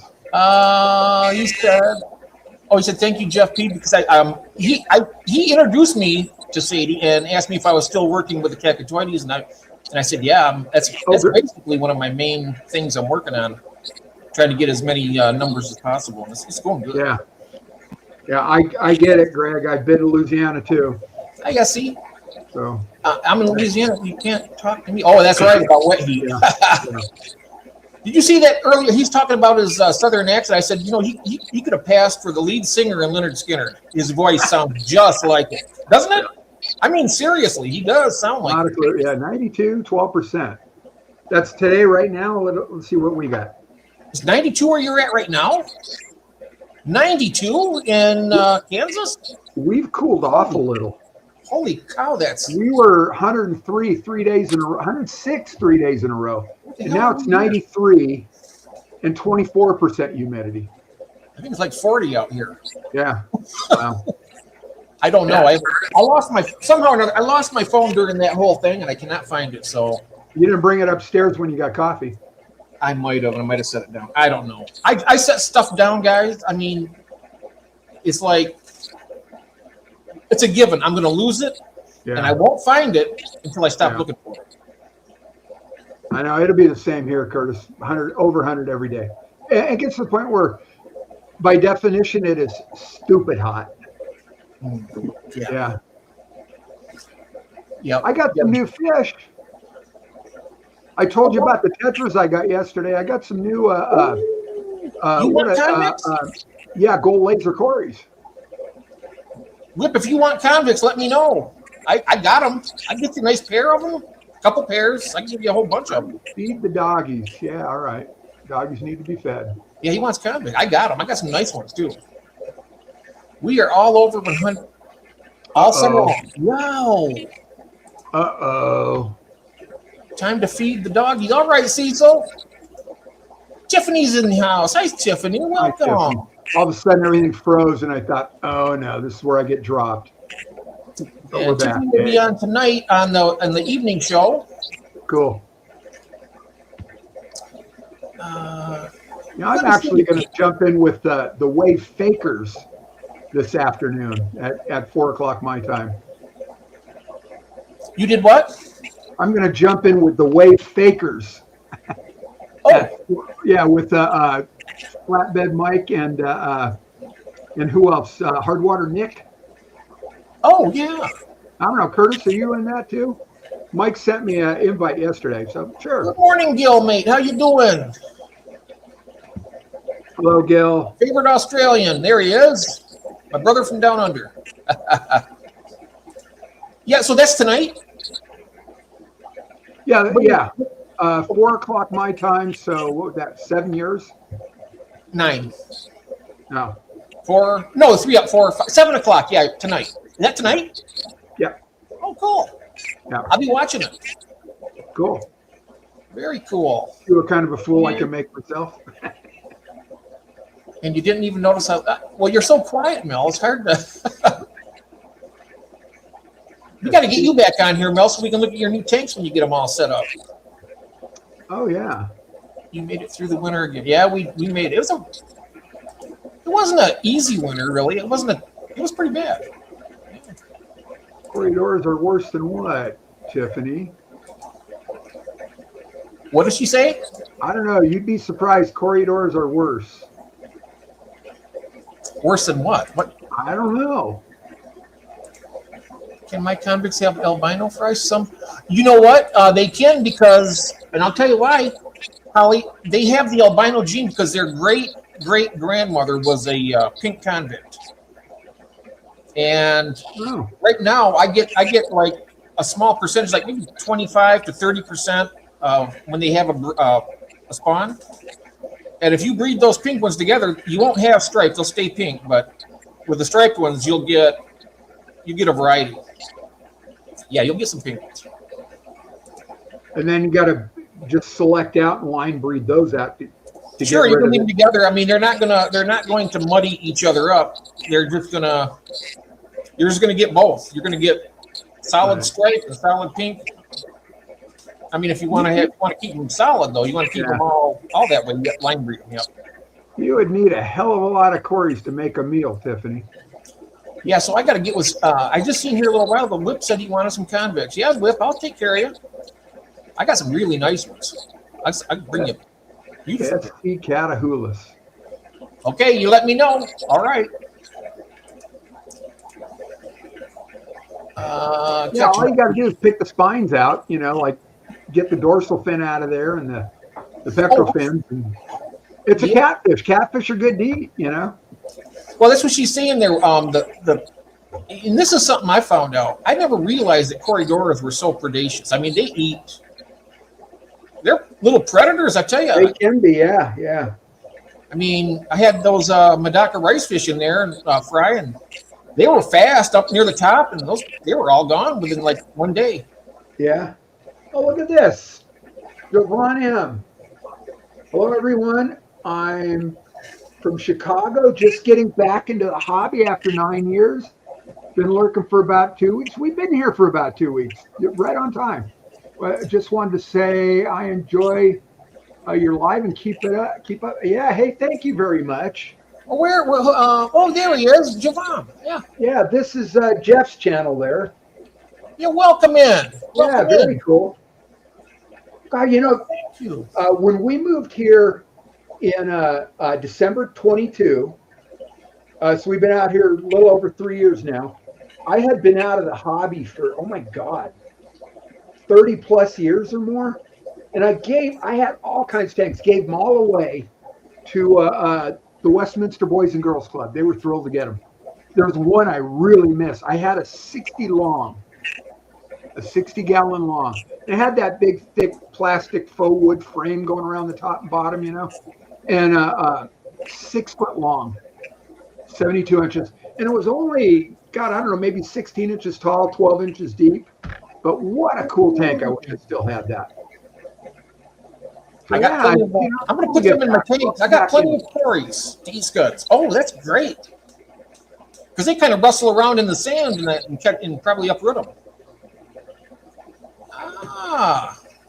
Thank you, Beto. I didn't even think of that. Where's Beto? What did he say? He said that my Corys eat scuds. Oh, very cool. Yeah. And that's a added layer of, defense against them, because most of the fish won't eat them till they come out, but those guys actually rustle around in the sand looking for stuff. Right. I am so glad I don't have those flatbed stream tonight. There you go. Once you get them around, I'm telling you, I bought them, and I tell you what, it's the worst mistake, and I said this I don't know how many times, worst mistake I've ever made in the aquarium hobby. Worst ever. Yeah. Yes, it does, Lance. All except up top here. I wish it grew faster up there. Flatbed. All right. So it's on flatbed you're on tonight. Yes. Nice. Yeah, it'd be fun. If you could, Skull, if you could send that to me in Messenger also, because I won't be able to click on this here. Right. Because StreamYard doesn't let you do it. Hey, Ron, your hair grows fast. Yes, it does. I seen you had a haircut. Yeah, when? Last haircut I got's got to be a year and a half. The last time I seen you, it was a little bit shorter than the last time. Only because I had it in a ponytail. Oh, is that why? How's that? Oh yeah, Tiffany got a not a brand new. She got a 55-gallon aquarium, and in the chat, Tiffany, write everything that came with it for $50. That's a great. Wow, win. yeah, there you go. And from where? 5-gallon came with it too. Yeah, from Marketplace, OfferUp, Craigslist. Yeah, she'll mention it. I'm not sure where it came from, but she showed pictures of it. Very cool. Yeah, did I tell you I really blew it on a 75 at a yard sale a couple weeks ago? $35. And what? It was at $30. It's like, oh, geez. And I was waffling and, Kathy, and oh, my God. It's like, I really blew it. I really should have gotten that. Corey B. Rootin. Yeah, that's $35. That is ungodly. Yeah. And there was a couple things with it. There was a light inside, and I don't know what else. Wasn't much extra stuff with it. But it was a nice looking tank. It looked clean. It had a big wide center brace. Those Imagitarium tanks got this really thin, flimsy-looking center brace. This didn't look like what do they call Aquion? I don't know who it was. It might have been a Marine Land. I really don't know. I regret. I really need to drive over there and see if she's still got it, and just knock on her door and look, hey, I'm sorry to but if she wanted to get rid of it, I bet if she still has it, she'll probably sell it to you. Yeah. But at that price, you might want to move fast because that's if I was there, I'd snatch it up. Right. Jeff sent you a message. Thank you, Curtis. Appreciate that. Who's this? I'm so glad I'm a 5 gallon. Gretch, Oh yeah. Gretch, oh, there it is. That's Mark. I believe. Is it Mark? I know that there's another one named Gator. I'm learning names that these are from the news channel primarily, but they've been coming around here. Welcome in, Corner. Cobalt and Gretch Zeppelin. Just researching before entering the hobby. What is the smallest aquarium you would recommend? Depends on what kind of fish you're thinking about and how much space you have, and even the smallest. A tank full of guppies is just fine, or maybe like neon tetras, a tank full of neon tetras. And you can do a lot in a 10 gallon. Maybe peacock gudgeons. You could do peacock gudgeons in there if you wanted to. Yeah. If you've got 24 inches, maybe a 20 gallon long, and you get more surface area. You can put a lot of stuff in there. That's a tough one. I'm hesitant to say go ask your local PetSmart or Petco. If you got a local fish shop, regular local fish shop that's privately owned, you can get some good information there. But PetSmart's, oh my God, I was at a PetSmart a couple days ago, and the misinformation, they just don't know. They're kids that work there. Rarely you'll find somebody that actually knows what they're talking about. But a lot of times, they don't have a clue. Do you have a Blackwater tank either of you? I don't have one. I got one that's semi, but it's not really a Blackwater. I put botanicals in there, but yeah. Do you have a Blackwater tank, Richard? I've got a few of them back here. They're not really Blackwater, but I put some Malaysian driftwood in, so they turn Blackwater pretty quick. Yeah. This gets a lot of tannins just from wood and leaf litter, but it's not a Blackwater tank. But still, when you if you're measuring cup water out, you can see how yellow it is. 10 gallon is fine. Yeah, that was the tank I started out with. It kicked me off. Yeah, and also I was right. Keep an eye out on Marketplace and God, who else? If you've got offer up in your area, I like the rule of thumb, not more than $1 a gallon for a used tank. But then you may end up having to seal a tank if it's leaking. That may get you into more you want to deal with. So a new tank, look online for PetSmart and Petco for 50% off sales. Good way to buy a tank and a stand maybe. Yeah. Also, I tell you one thing though, Marketplace. Some of those people are on crack or something because they're selling tanks at like $2 or $3 per gallon. I see like a 10 gallon setup. Oh yeah. With a simple on the hang-on back filter and pretty much nothing else, and they wanted like $80 for it. Yeah, it's really a better place if you know what you're doing. If you've already got some experience, then you know what to look for on the secondhand sites. That's another good reason to be here among all these people here, because everybody here are most everybody's aquarist, and the resources. I mean, the networking and stuff. You learn, like these guys up here. We got over on the left. We got Richard. He's probably one of the best breeders that I know of, and he can answer a lot of questions and help you answer questions for you if you're trying to start out. Ron, I can answer a couple questions myself. Yeah. And if I don't, there's a whole bunch of people out here in the chat that can. Yeah, the first tank that I got when I got back into it, I bought online. It's a water box. So I wanted a rimless tank. Probably didn't need it, but it's on the kitchen counter behind the sink. And it's a great tank. I love it. Mitered corners, I think. Yeah, no, it's nice. It's nice. But since then, I bought several used tanks because I know how to reseal a tank if I need to. I'm not scared of that because even though I was out of it for 30 years, I mean, I'm scared of it. I got to do it. And it's just dead simple, really, Jeff. I got 2 40-gallon breeders just sitting upstairs empty. And if they don't need it, you don't need to do that. Brand new. Huh? I said if they don't need it, there's no reason to do it. No, they need it. I lost like 20 gallons of water on my office floor upstairs. Oh, well, that makes a difference. Yeah. I came home and it was like, oh man, what a mess. And the other one wasn't leaking, but when that silicone, you see it's kind of waving, it peels up. No, I'm not going to trust it. I'm going to take it all off and start all over again. And all you need to do for my money is just remove the silicone that's on the inside. Don't take the panels apart.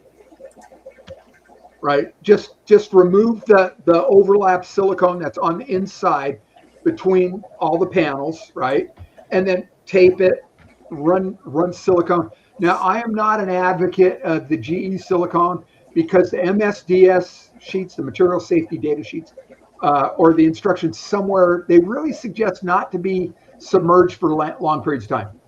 So the one I use is, and I cannot remember, I got it from Amazon, and it was 2 tubes, Aquacell, something like that. It's made in Turkey, and it's made specifically for aquarium use. So.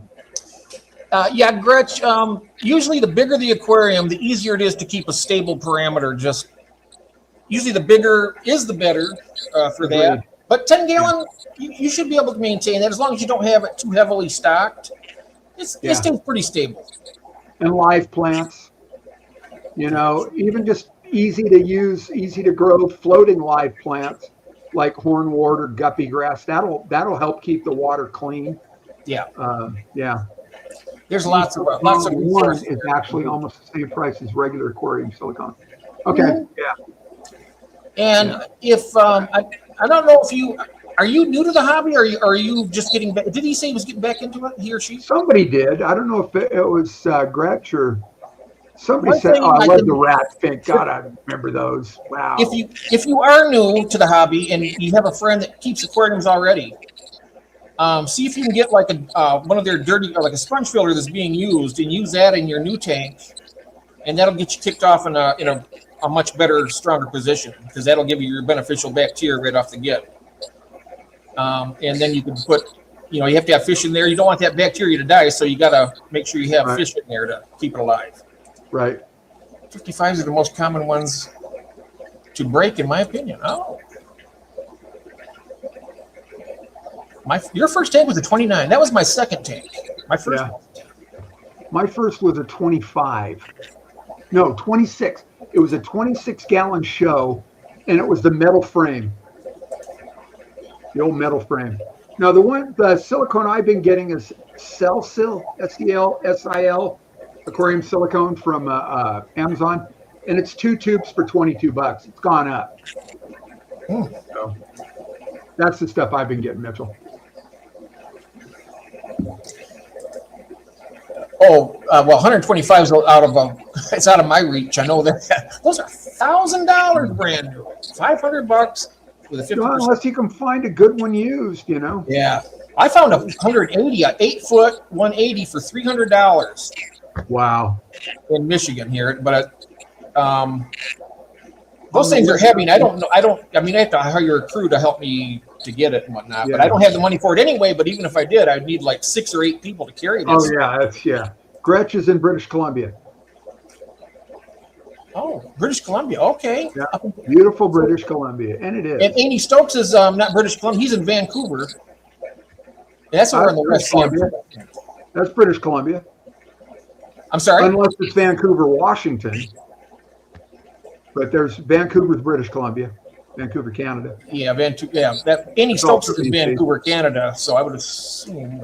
I've never heard of Vancouver, Washington. Yeah, it's down on Just off the Columbia River, not too far north of Portland, Oregon. Oh, okay. Yeah. Oh, broke the brace, repaired with a barlin. Okay.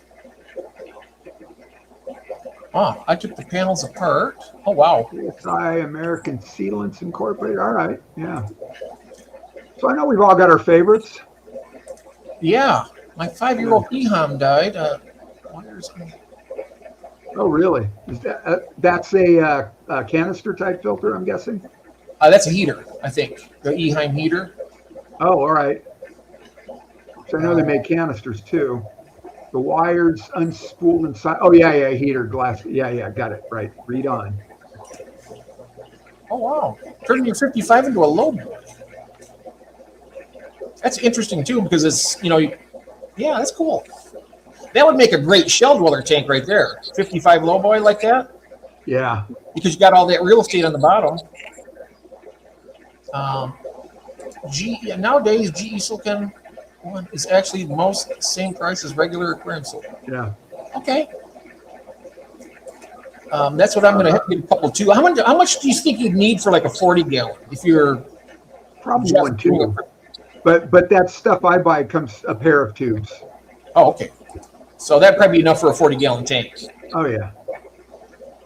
Yeah. Horses Unite second. Canada has been what? We're at West Coast best. I'm sorry? I was just reading, trying to figure out what Horses Unite second. Somebody new in the chat. Oh, okay. I'm making my way there. Yep. And Canada has been what? Oh, the west coast of Canada, Powell River, British Columbia. Yeah, that's Gretsch. Yeah, I'm hoping I'm saying that right. And is Gretsch Zeppelin? Horses. Is that pronouncing it right? Small town here, no PetSmart. LOL. Yeah. You have LFSs there though? Do you have a local fish store, or do you have to buy everything online? Who's that? He's saying that there's no PetSmarts there, nothing. I was yeah, small town. Yeah. Yeah.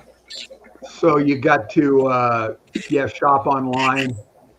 Probably. Columbia, BC. That's here we go. There you Horse United. Hey, West Coast best. There you go. Hey, welcome in there. You do have a local fish shop. There you go. Yeah. The gold lasers I bought yesterday, I bought from a place called Aquahuna, and they are in Washington State. And I don't know if they can ship to Canada. I like Aquahuna. I've had good luck with them, and they've got a great return policy on DOAs. Oh, there we go. Shy Savage. Shy. Cichlid power. Yeah. Oh, good. Thanks, Chris. Oh, horses. He does horses. Okay. Wow. Cecil. Woohoo. Mm-hmm. Local fish store. Oh, thank you very much, Cecil. I appreciate that. You guys are really, I honestly appreciate from the bottom of my heart. I tell you what, that helps me a lot, more than you'll ever know. Yeah. And I got to, I really want to thank all the members and everybody that does stuff like that. It's just, just being here is, I love it. I love it all. Yeah, that's really cool. Oh, and it says Sunday, S3VN just became one. And we have, here's the names. Shy Savage. Nice. Hashtag no stinking cichlids. Yeah. There you go, Curtis. Just became sponsor. Peter. Oh, sweet. On Sunday, Lumbee. Nice. Thank you very much, Cecil. I really appreciate that, brother. That was so nice. Yeah. That is nice. Thank you. Have to represent David. but Curtis, don't you like cichlids? I mean, you like the pistos, right? You like some cichlids, right? I mean, Vibes loves cichlids. I think you'd probably agree with me that cichlids are the best, wouldn't he? Canada CA, pretty cold. Oh, it's pretty cold for you yet. Still, huh? It's still kind of chilly here, actually. It was Yeah. cold as. Well, yeah, BC's on the west coast of Canada. I've got what? I've got two kinds, I think: angelfish and crebensis. Yep. But interested in the checkerboard. Yeah, those are Very cool looking fish. those and also those are the dicrossus. All right. I can't So remember we the got, last name. yeah, red laser and Gretsch and horses, all from Canada. Eh? That Yeah. makes. Yeah, that's right. I've been lucky enough to drive all the way across the Trans-Canada Highway from about Thousand Islands, where you cross somewhere around. God, is that no? From Lake Champlain, all the way across to the west coast a couple times. Pretty drive. It's a long drive. I think it took 5 days just to get across Ontario. Cichlids are old school now. I think cichlids will just last the test of time myself. I mean, there's so many different types of cichlids. You can get lost down that rabbit hole forever. In my opinion, I mean, I started out with the big monsters, Central Americans, South Yeah. Americans. Now I'm in the dwarfs all over the place, Africa. Yeah. Keep trying, Yeah. Jeff. I did a pistos and sent them along. After a while, I'm looking for a new breeding project. Ooh, yeah. Yes, and I was going to ask Richard if what he thinks on the cichlids. Is that one of your favorites, or what is your type of favorite fish? Well, I did Africans and stuff for a while, but now I'm just into the smaller nano fish. Yeah, that's where I'm kind of in that same direction. Kind of mid-sized cichlids, up to 4 inches maybe. My favorite back in the day was I had some of the Lake Victorian Nairi. I think they're just beautiful. Yeah. Oh, wow. Neons and cardinal tetras as a breeding project. Those Have you ever little bred neons or cardinals before, Richard? No, I want to try. I've got neons now I've had for a while. I want to try breeding them with the egg collector and see. But I got to drop the pH way down in the water first. Get it into black water. You have RO, right? Yeah. I think I think that might be the problem with my Ivana, but oh, thank you very much, Whip. Thank you, sir. I appreciate that. Let's see, we got Cat and Jack just became a sponsor. Big Cat. Oh, I love cats. Look at this. Just became a sponsor. Tankside Chronicles. Welcome in. All right. Very Thank cool. you very much. That is so cool. I really very cool. Yeah. appreciate that. Nanocar Anomaly. Those are the ones that David has. You know what? I asked Richard a question. I just walked right over the top of him. I am so sorry about that, Richard. That's okay. I get wound up. I'm sorry. I apologize. I'm fine. Didn't bother me none. Oh, okay. Neons don't use egg traps, in my experience. I know you tried, but Pete will lower the pH. I finally picked up. Oh, yeah. I got them Pete granule. I put them in there. Reason a few months ago. I do have them. It's part of the bylaws of becoming a fish breeder. Oh, breeding the neons and Yeah. Daniel dance. I've seen Nick breed, I think neons, in a small tank covered with peat moss on the bottom and distilled water, and just put them in there and let them scatter the eggs in the peat moss, pull them out, pull the adults out after, I don't know, a couple days or whatever. So Yeah, I saw that one too. yeah. Nice. Okay. When they came over last year, we went up to see him at the Pasco County Club. Right. I remember you saying Ended that. up going out to dinner with him. I'll tell you what, man, he's a sharp young man. He really is. Yeah. Yeah. Knows his stuff. It's not supposed to be hard. I just need to actually do Yeah. it. You know Christopher Junkin, right? He was telling me that he's got a friend that bred those bimaculatas in 8.2 pH with a hard alkaline water and got tons of fry. Wow. I'm like, yeah, it's like, it gave me hope. And then they bred like 5 times and didn't have any fry. Right. I'm like, yeah, just working on it. Starting to contract. Little darlings. There's a guy here in town. Yeah, that'd be cool. But it looks like a science experiment. I need to con him into letting me make a video. Oh yeah. That'd be cool. Ontario and Quebec. Nice.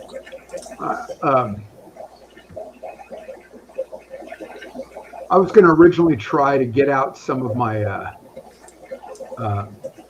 tetras, either the black skirts or the Buenos Aires out of my 75. And there's just no way to catch. Were the Buenos Aires tetras? Or the black skirts to try and collect, so I could breed them in another tank. That's just not possible.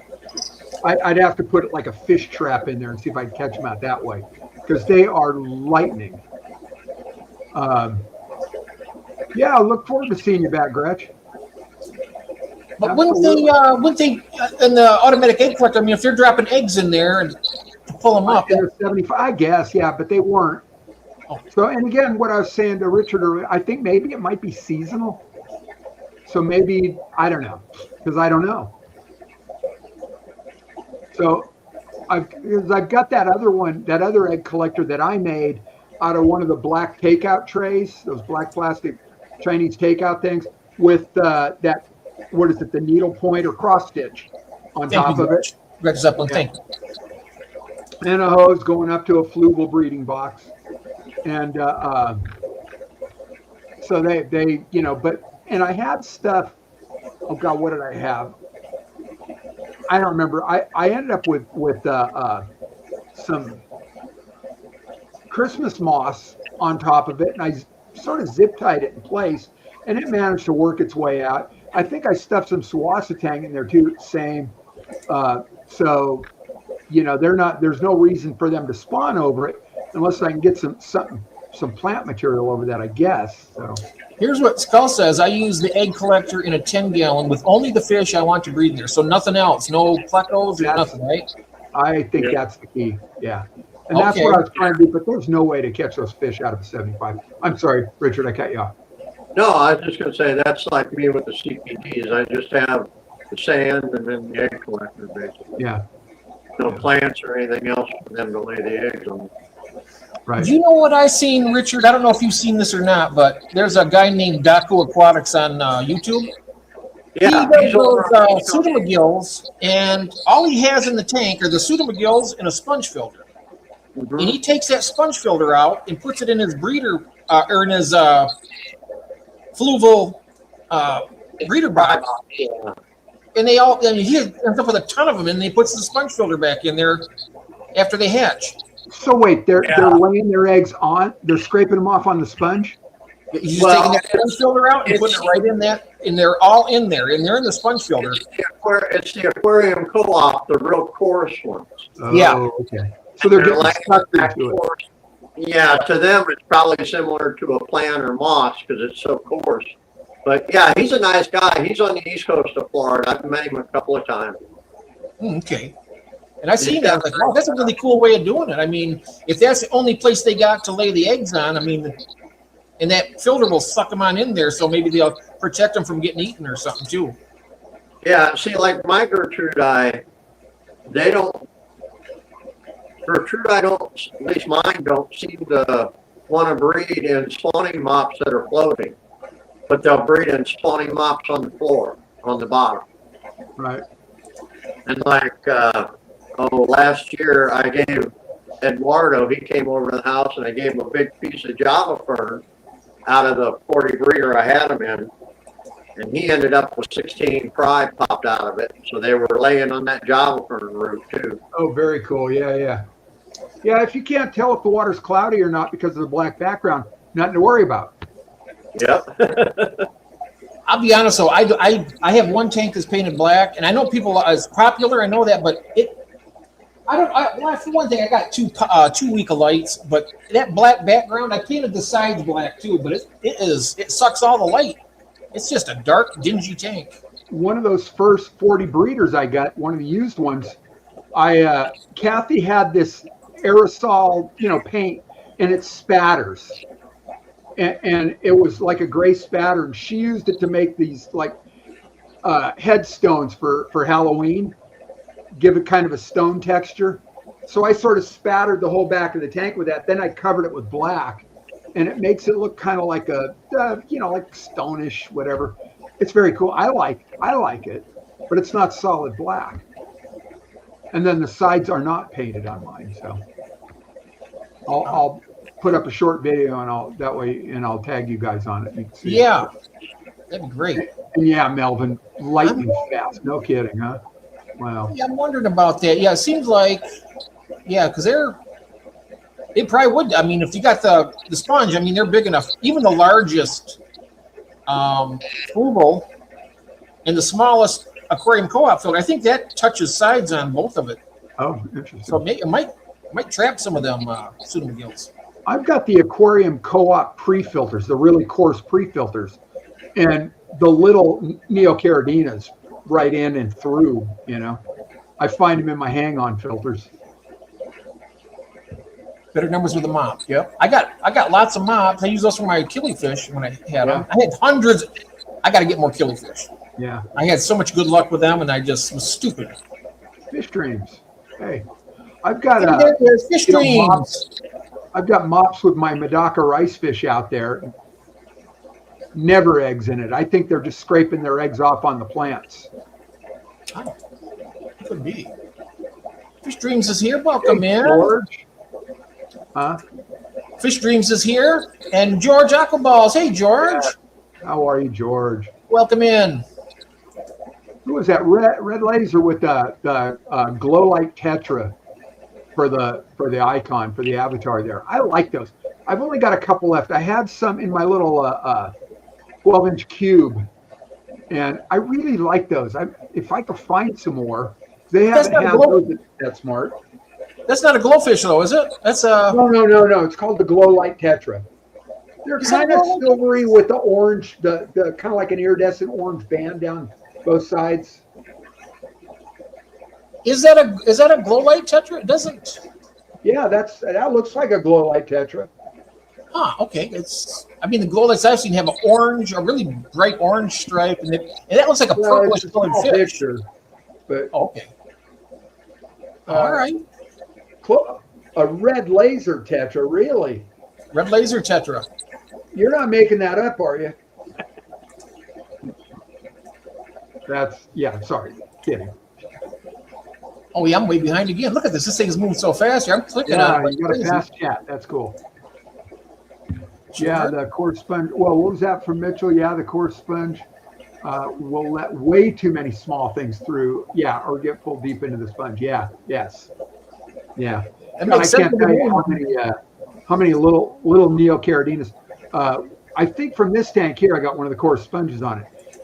And I'll just drop it in a bucket of tank water and just let it sit. And all these little shrimp, little tiny, like a day or two out, full of in the sponge.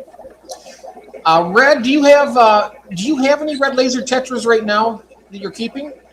I've never heard of those. I haven't either. He's laughing. I don't know. Let's see here what he's. It looks like it. It looks a lot like a glow light tetra.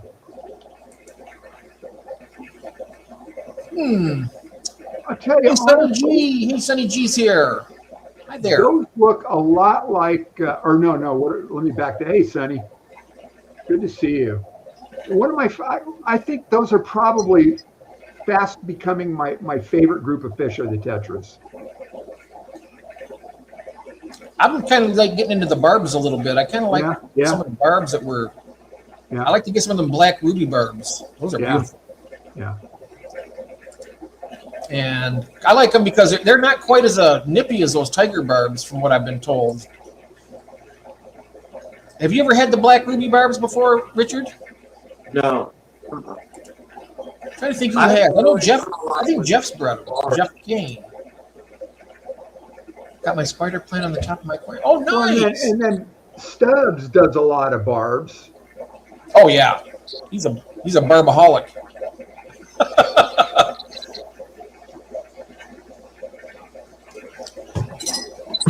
He collects more barbs than people collect barbiturates. Right. Great. Oh, I know that would make Melvin laugh. And Rasboras too, yeah. Oh, yes. Another Keeping Fish Simple video. He was breeding Rasboras, pretty much the same with the peat moss on the bottom of the tank, the stilled water or RO water, and plants, because the Rasbora were upside down, laying their eggs on the underside of leaves of Anubias, I think is what he was using. Red laser tetras are also called watermelon barbs. Are they? Watermelon tetra.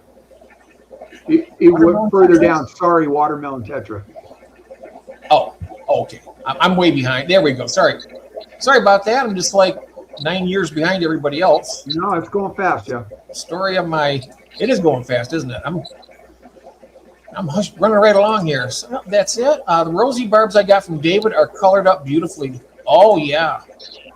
He has no problem at all breeding them.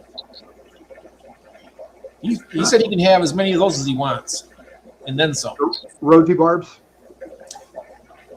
And are those long fin or just the regular normal short fin? The rosy barbs. Tiger barbs for T-bones. Rest in peace. I'm sorry. What was that question, Ron? The rosy barbs that Barb has that she got from David are long fin or? I think they're the regular kind. I don't know. Are they regular or long fin, Barbara? It is kind of odd, kind of cool. T-bones, R.I.P. Yeah, not a clue what that means. Oh, still got Spanky though, right? Greg, the Ranchu. Regular fin. Thanks, Curtis. He's adorable. I saw Hail Mary last night. It was a fun movie to watch with my kids. What is it about? What is that about, Hail Mary? I think I saw something go by. So yeah, I haven't seen what. I didn't read anything about it. Not a clue. I saw something go by. Huh? Yeah, it's like a space fantasy thing. All right. Oh, wow. They're trying to save the world, that kind of thing. Yeah. We've been watching on Netflix. We've been watching One Piece. Oh my goodness! I didn't know that person. Yeah. Oh, and Greg has a group of the longfin rosy barbs. Space movie. Yeah. I think it was Roxanne was selling the longfin rosies. What weren't they? She and Brian. Yeah. Yep. That's where I got mine from. Yeah. And longfin cherry barbs too. Oh, maybe I'm confusing the two. I think longfin cherry barbs, longfin zebra danios. I'm not positive on that one, but I know that she had the rosy barbs and the cherry barbs. Right. Longfin panda cories. I knew a barb once. I knew a barb. I did too. Me too. Yeah. Oh, longfin panda cories. Ooh. I know another Barbara. If you call her Barb, she'll pop you in the eye. So you got. Of course, that counts. Yeah, that counts. Yeah, it does. Who was it who was asking about longfin panda cories? I think it was Cecil. I believe he's looking for longfin panda cories. Barbara, are your longfins spawning for you? Hopper's movie is good. I took my grandkids. GCCA swap. What is that one? For all of the Chicagoland area peeps. How cool. I'll be going this fall, Beto. I'm going this fall to the GCCA. I've always been, Barb. Yep. Yeah. I think the Barbara I'm talking about is a friend of my wife's. And I want to ask, do you prefer being called Barb or Barbara? Barbara. You prefer to be called Barb? always been I want to make Barb. sure that you're comfortable when you're here. So if you like Barb better than Barbara, I'll do anything you want. I have a great deal of respect for people's names. I learned that as a teacher, Yeah, those cherry tetras, they look like those Serpes, but they're a lot nicer than the other ones. I have a... Oh, wow. And Curtis has the long-fin cherry barbs. Cherry tetras. That's not one I'm familiar with.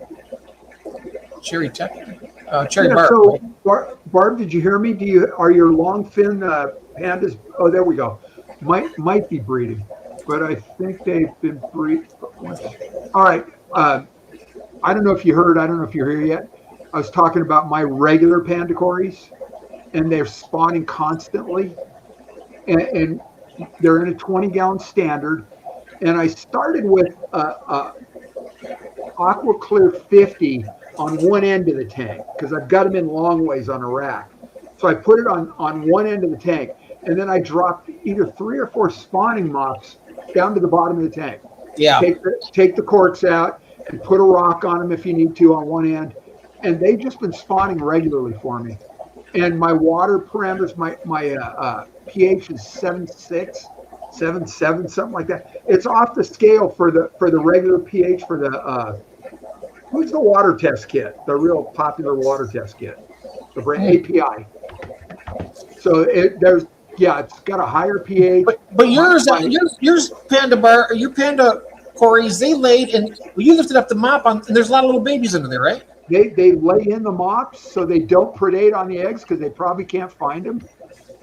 There you go. We got to get you some of those eyelash mops, Barbara, and put it in the bottom of your tank. They'll survive under there. And every once in a while you lift that up, you'll probably see them. Personally, Jeff, I think the yarn mops are better. Oh, well, whatever covers the bottom. Yeah. I've got 2 or 3 yarn mops, 1 eyelash mop. So honestly, I don't know where they're, but I see them going in and out of the yarn mop all the time.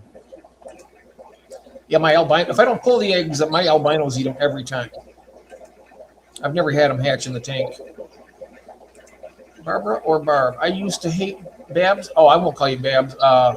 Rip can call me that, and it's kind of growing on me. Oh, okay. Well, I've always been calling you Barbara. I'll call you Barbara probably, just because that's all I've ever called it. It's up to you. I'm sorry. Wave Maker Mike. I just always call him Michael. So Mike. Yeah. Oh, she is for real. Oh. And I would probably call you Jeffrey but you don't want me to do that, so I won't. Jeff is good. My name's Jeff. Okay. And my brother-in-law is Jeff, but he's actually a Jefferson. Oh.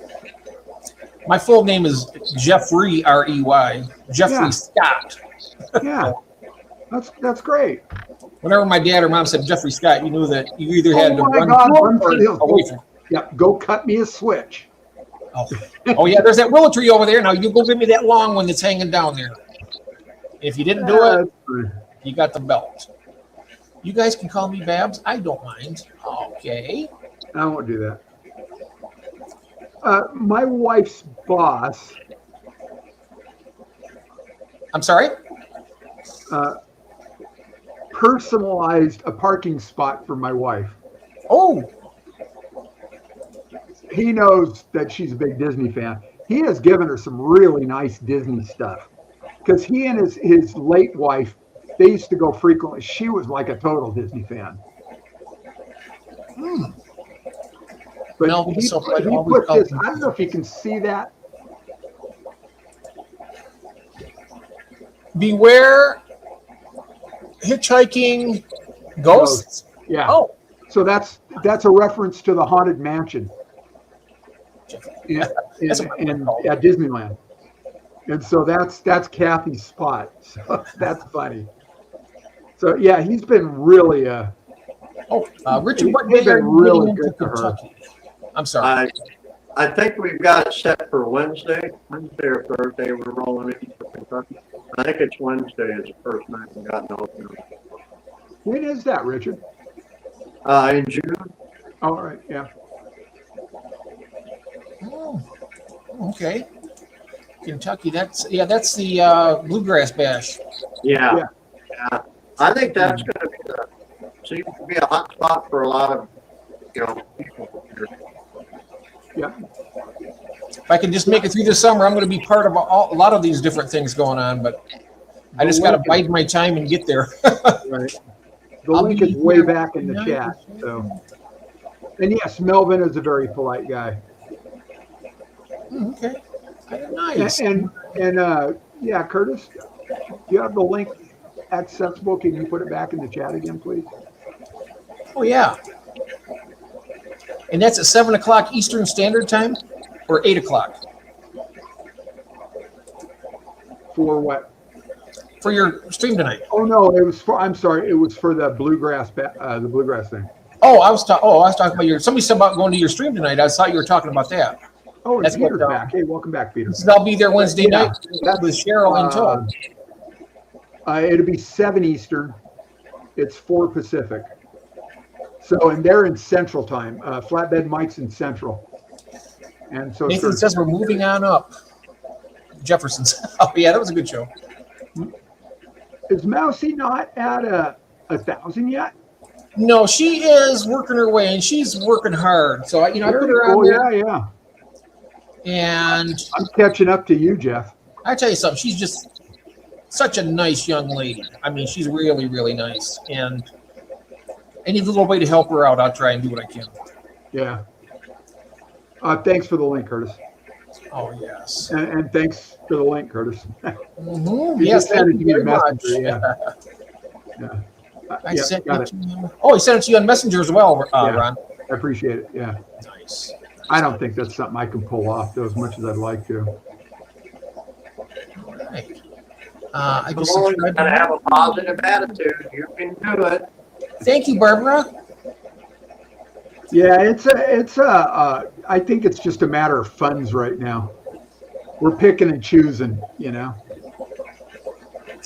Yep, that's where I'm at. I'm getting to the point where pretty soon things are going to start opening up for me a bit more, and then things are actually going to start happening, a little bit. Yeah. Let's see now. Is there anything, I'm looking at the time here. I was going to say that we could start winding down, but is there anything else that you guys want to talk about? That are coming up? I mean, you're going to the Bluegrass Bash. Are you doing anything around coming up in the near future? No, I don't think so. I was kind of, and Jorge asked if I was going to the Sake outside of Phoenix. It's a lovely drive. How long of a drive? God, I don't remember if it was about 5 hours. Wow, that's substantial. And I kind of went the back way. Instead of going straight down the Interstate 10 into Phoenix and then going up around, which isn't bad because there's a loop that goes around Phoenix. And that kind of keeps you on the outskirts of it, of all the traffic and stuff. But I went the 2-lane route. It kind of parallels the 10. You go through these little towns, and it's really, really pretty. 2 years ago when I went, they must have got a lot of rain because the whole desert was in bloom. It was nice. And I kind of live for that kind of stuff. I like, being a horticulturist. So anyone going to Kentucky that wants fish? Oh wow. Yeah. Oh. So Curtis, I guess you're driving? Going to Everclear concert. Oh. I need to look, but I think that's when I'm getting there too, Richard. Oh, nice. Wow, yeah, cool. Well, that's awesome. And they do that. Except I know in the fall I'm supposed to go. I'll be going to the GCCA with Fish Nerd. What I'm going to do? This is how I'm going to get there too. We were talking about this the other day. I'm going to go over to Ludington. It's up north here a little ways. It's about an hour and a half drive, and I'm going to go across on the ferry ride. I can take my car across. It's $200 round trip. Yeah. To go across, or I could do it for $160 and just park my car and just get on the boat. And then, but I wouldn't have a vehicle while I was there. It's an expensive ferry ride. It is, but it's about the same as a train ride. I could take the train too, either way. But it would take remember what it cost us to get my truck on the ferry to go from the north end of Vancouver Island all the way to Prince Rupert. So from Port Hardy to Prince Rupert. There is anything over a certain amount of feet, you have to pay additional for each extra foot. 22 feet was the one there. My truck is exactly 22 feet. So there was no extra fee, fortunately. So. Oh, you're picking up Cheryl and Sketty Nona. Whoa. That's nice. That'd be fun. Very nice.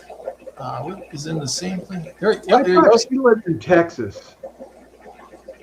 Who, Whip? Sarah Sketty Nona? I thought she lived in Texas. Who am I thinking of? Isn't she in Kansas? Must be. Kansas. Way back when I streamed with you, one of the first couple times you had a woman on, and she was from somewhere in South Central Texas. And I can't remember who that was. Oh, Iowa. Okay, Iowa. All right. That's the same one that Jody P's in, right? Iowa. I think so. I think that, or at least that's where her. No, Missouri, isn't it? I lose track. I'm sorry. My geography's all messed up. I think she's in Iowa. I think you're right. Oh, okay. Yeah. Yep. But, anyhow, guys, let's go ahead and we're going to wrap it up. I have to wrap it up because I got to go. George, you're just in time to say goodbye. Oh, George, hi. Welcome in. Hi, George. But I want to go. One thing I want to do right now is thank everybody, and you guys help me out if I miss anybody. Johnny Best, Greg, Whip, Cecil. Did I miss anybody that sent me all the super chat? I want to thank you. There's no way to go back and check that, is there? Yeah, is there any way to go back and check that? Let's see. I'd have to scroll way up. Let me know if did I miss anybody? If I in Whip, yeah, Whip, Johnny Best, Cecil, Greg, 3G Greg. Yep. I'm going all the way back. Okay, thank you. Because you know what? I'm notorious for. It's all right. Yeah. I just want to make sure everybody realizes how much I do appreciate. And while we're here, I'm going to say thank you to my members too. Yes. Thank you very much, everybody. Richard. I'm sorry. I invite Richard here, and I end up doing all the talking. I'm sorry about that. Okay. But yeah, we can kind of run at the mouth too. I apologize for that, but we can get together again. It's not like our last time streaming. I mean, we can get together again. I hope not. A lot of fun. Wow, what a great stream this has been. All these wonderful people out here. My God. Johnny Best, $5 super sticker. Johnny Best, yep. And then still scrolling. Yep, and Greg was 5 gifted memberships, and then Whip was 5 gifted memberships, I believe. So, yeah. And Cecil was 5 gifted memberships. Also cool. If I'm missing anybody, so help me God, I do apologize. There's Cecil, yep, 5 gifted memberships, yep. If I have, please. And there's Whip, 5 gifted memberships, yay. Thanks, guys, that's really cool. I would ride with him again, but it would be a live stream so everyone can enjoy it. I know it helps keep Jeff's channel alive. Thank you, Barbara. Thank you very much. I really appreciate y'all, and thank you. And thank you, Richard, very much, and Ron. Thanks for inviting me again. I appreciate it. Get back in the saddle again a little bit. So, yeah. Thanks for having me. Thank you, Richard. Good to see you again. All right, everybody. Have a good one. You, and we are streaming tonight. We got Tiffany, we got Keith, Fish Nerd, myself, and who knows? We might have Mouse might be joining us tonight. You can see who the person is that I have that thing for. So she's really nice. Oh, cool. Yeah. So anyhow, thank you, and I really appreciate it. I had a great time. Likewise, thanks. Love you guys very much. Thank you. All right, we'll see y'all later. Thanks for listening. Have a great day.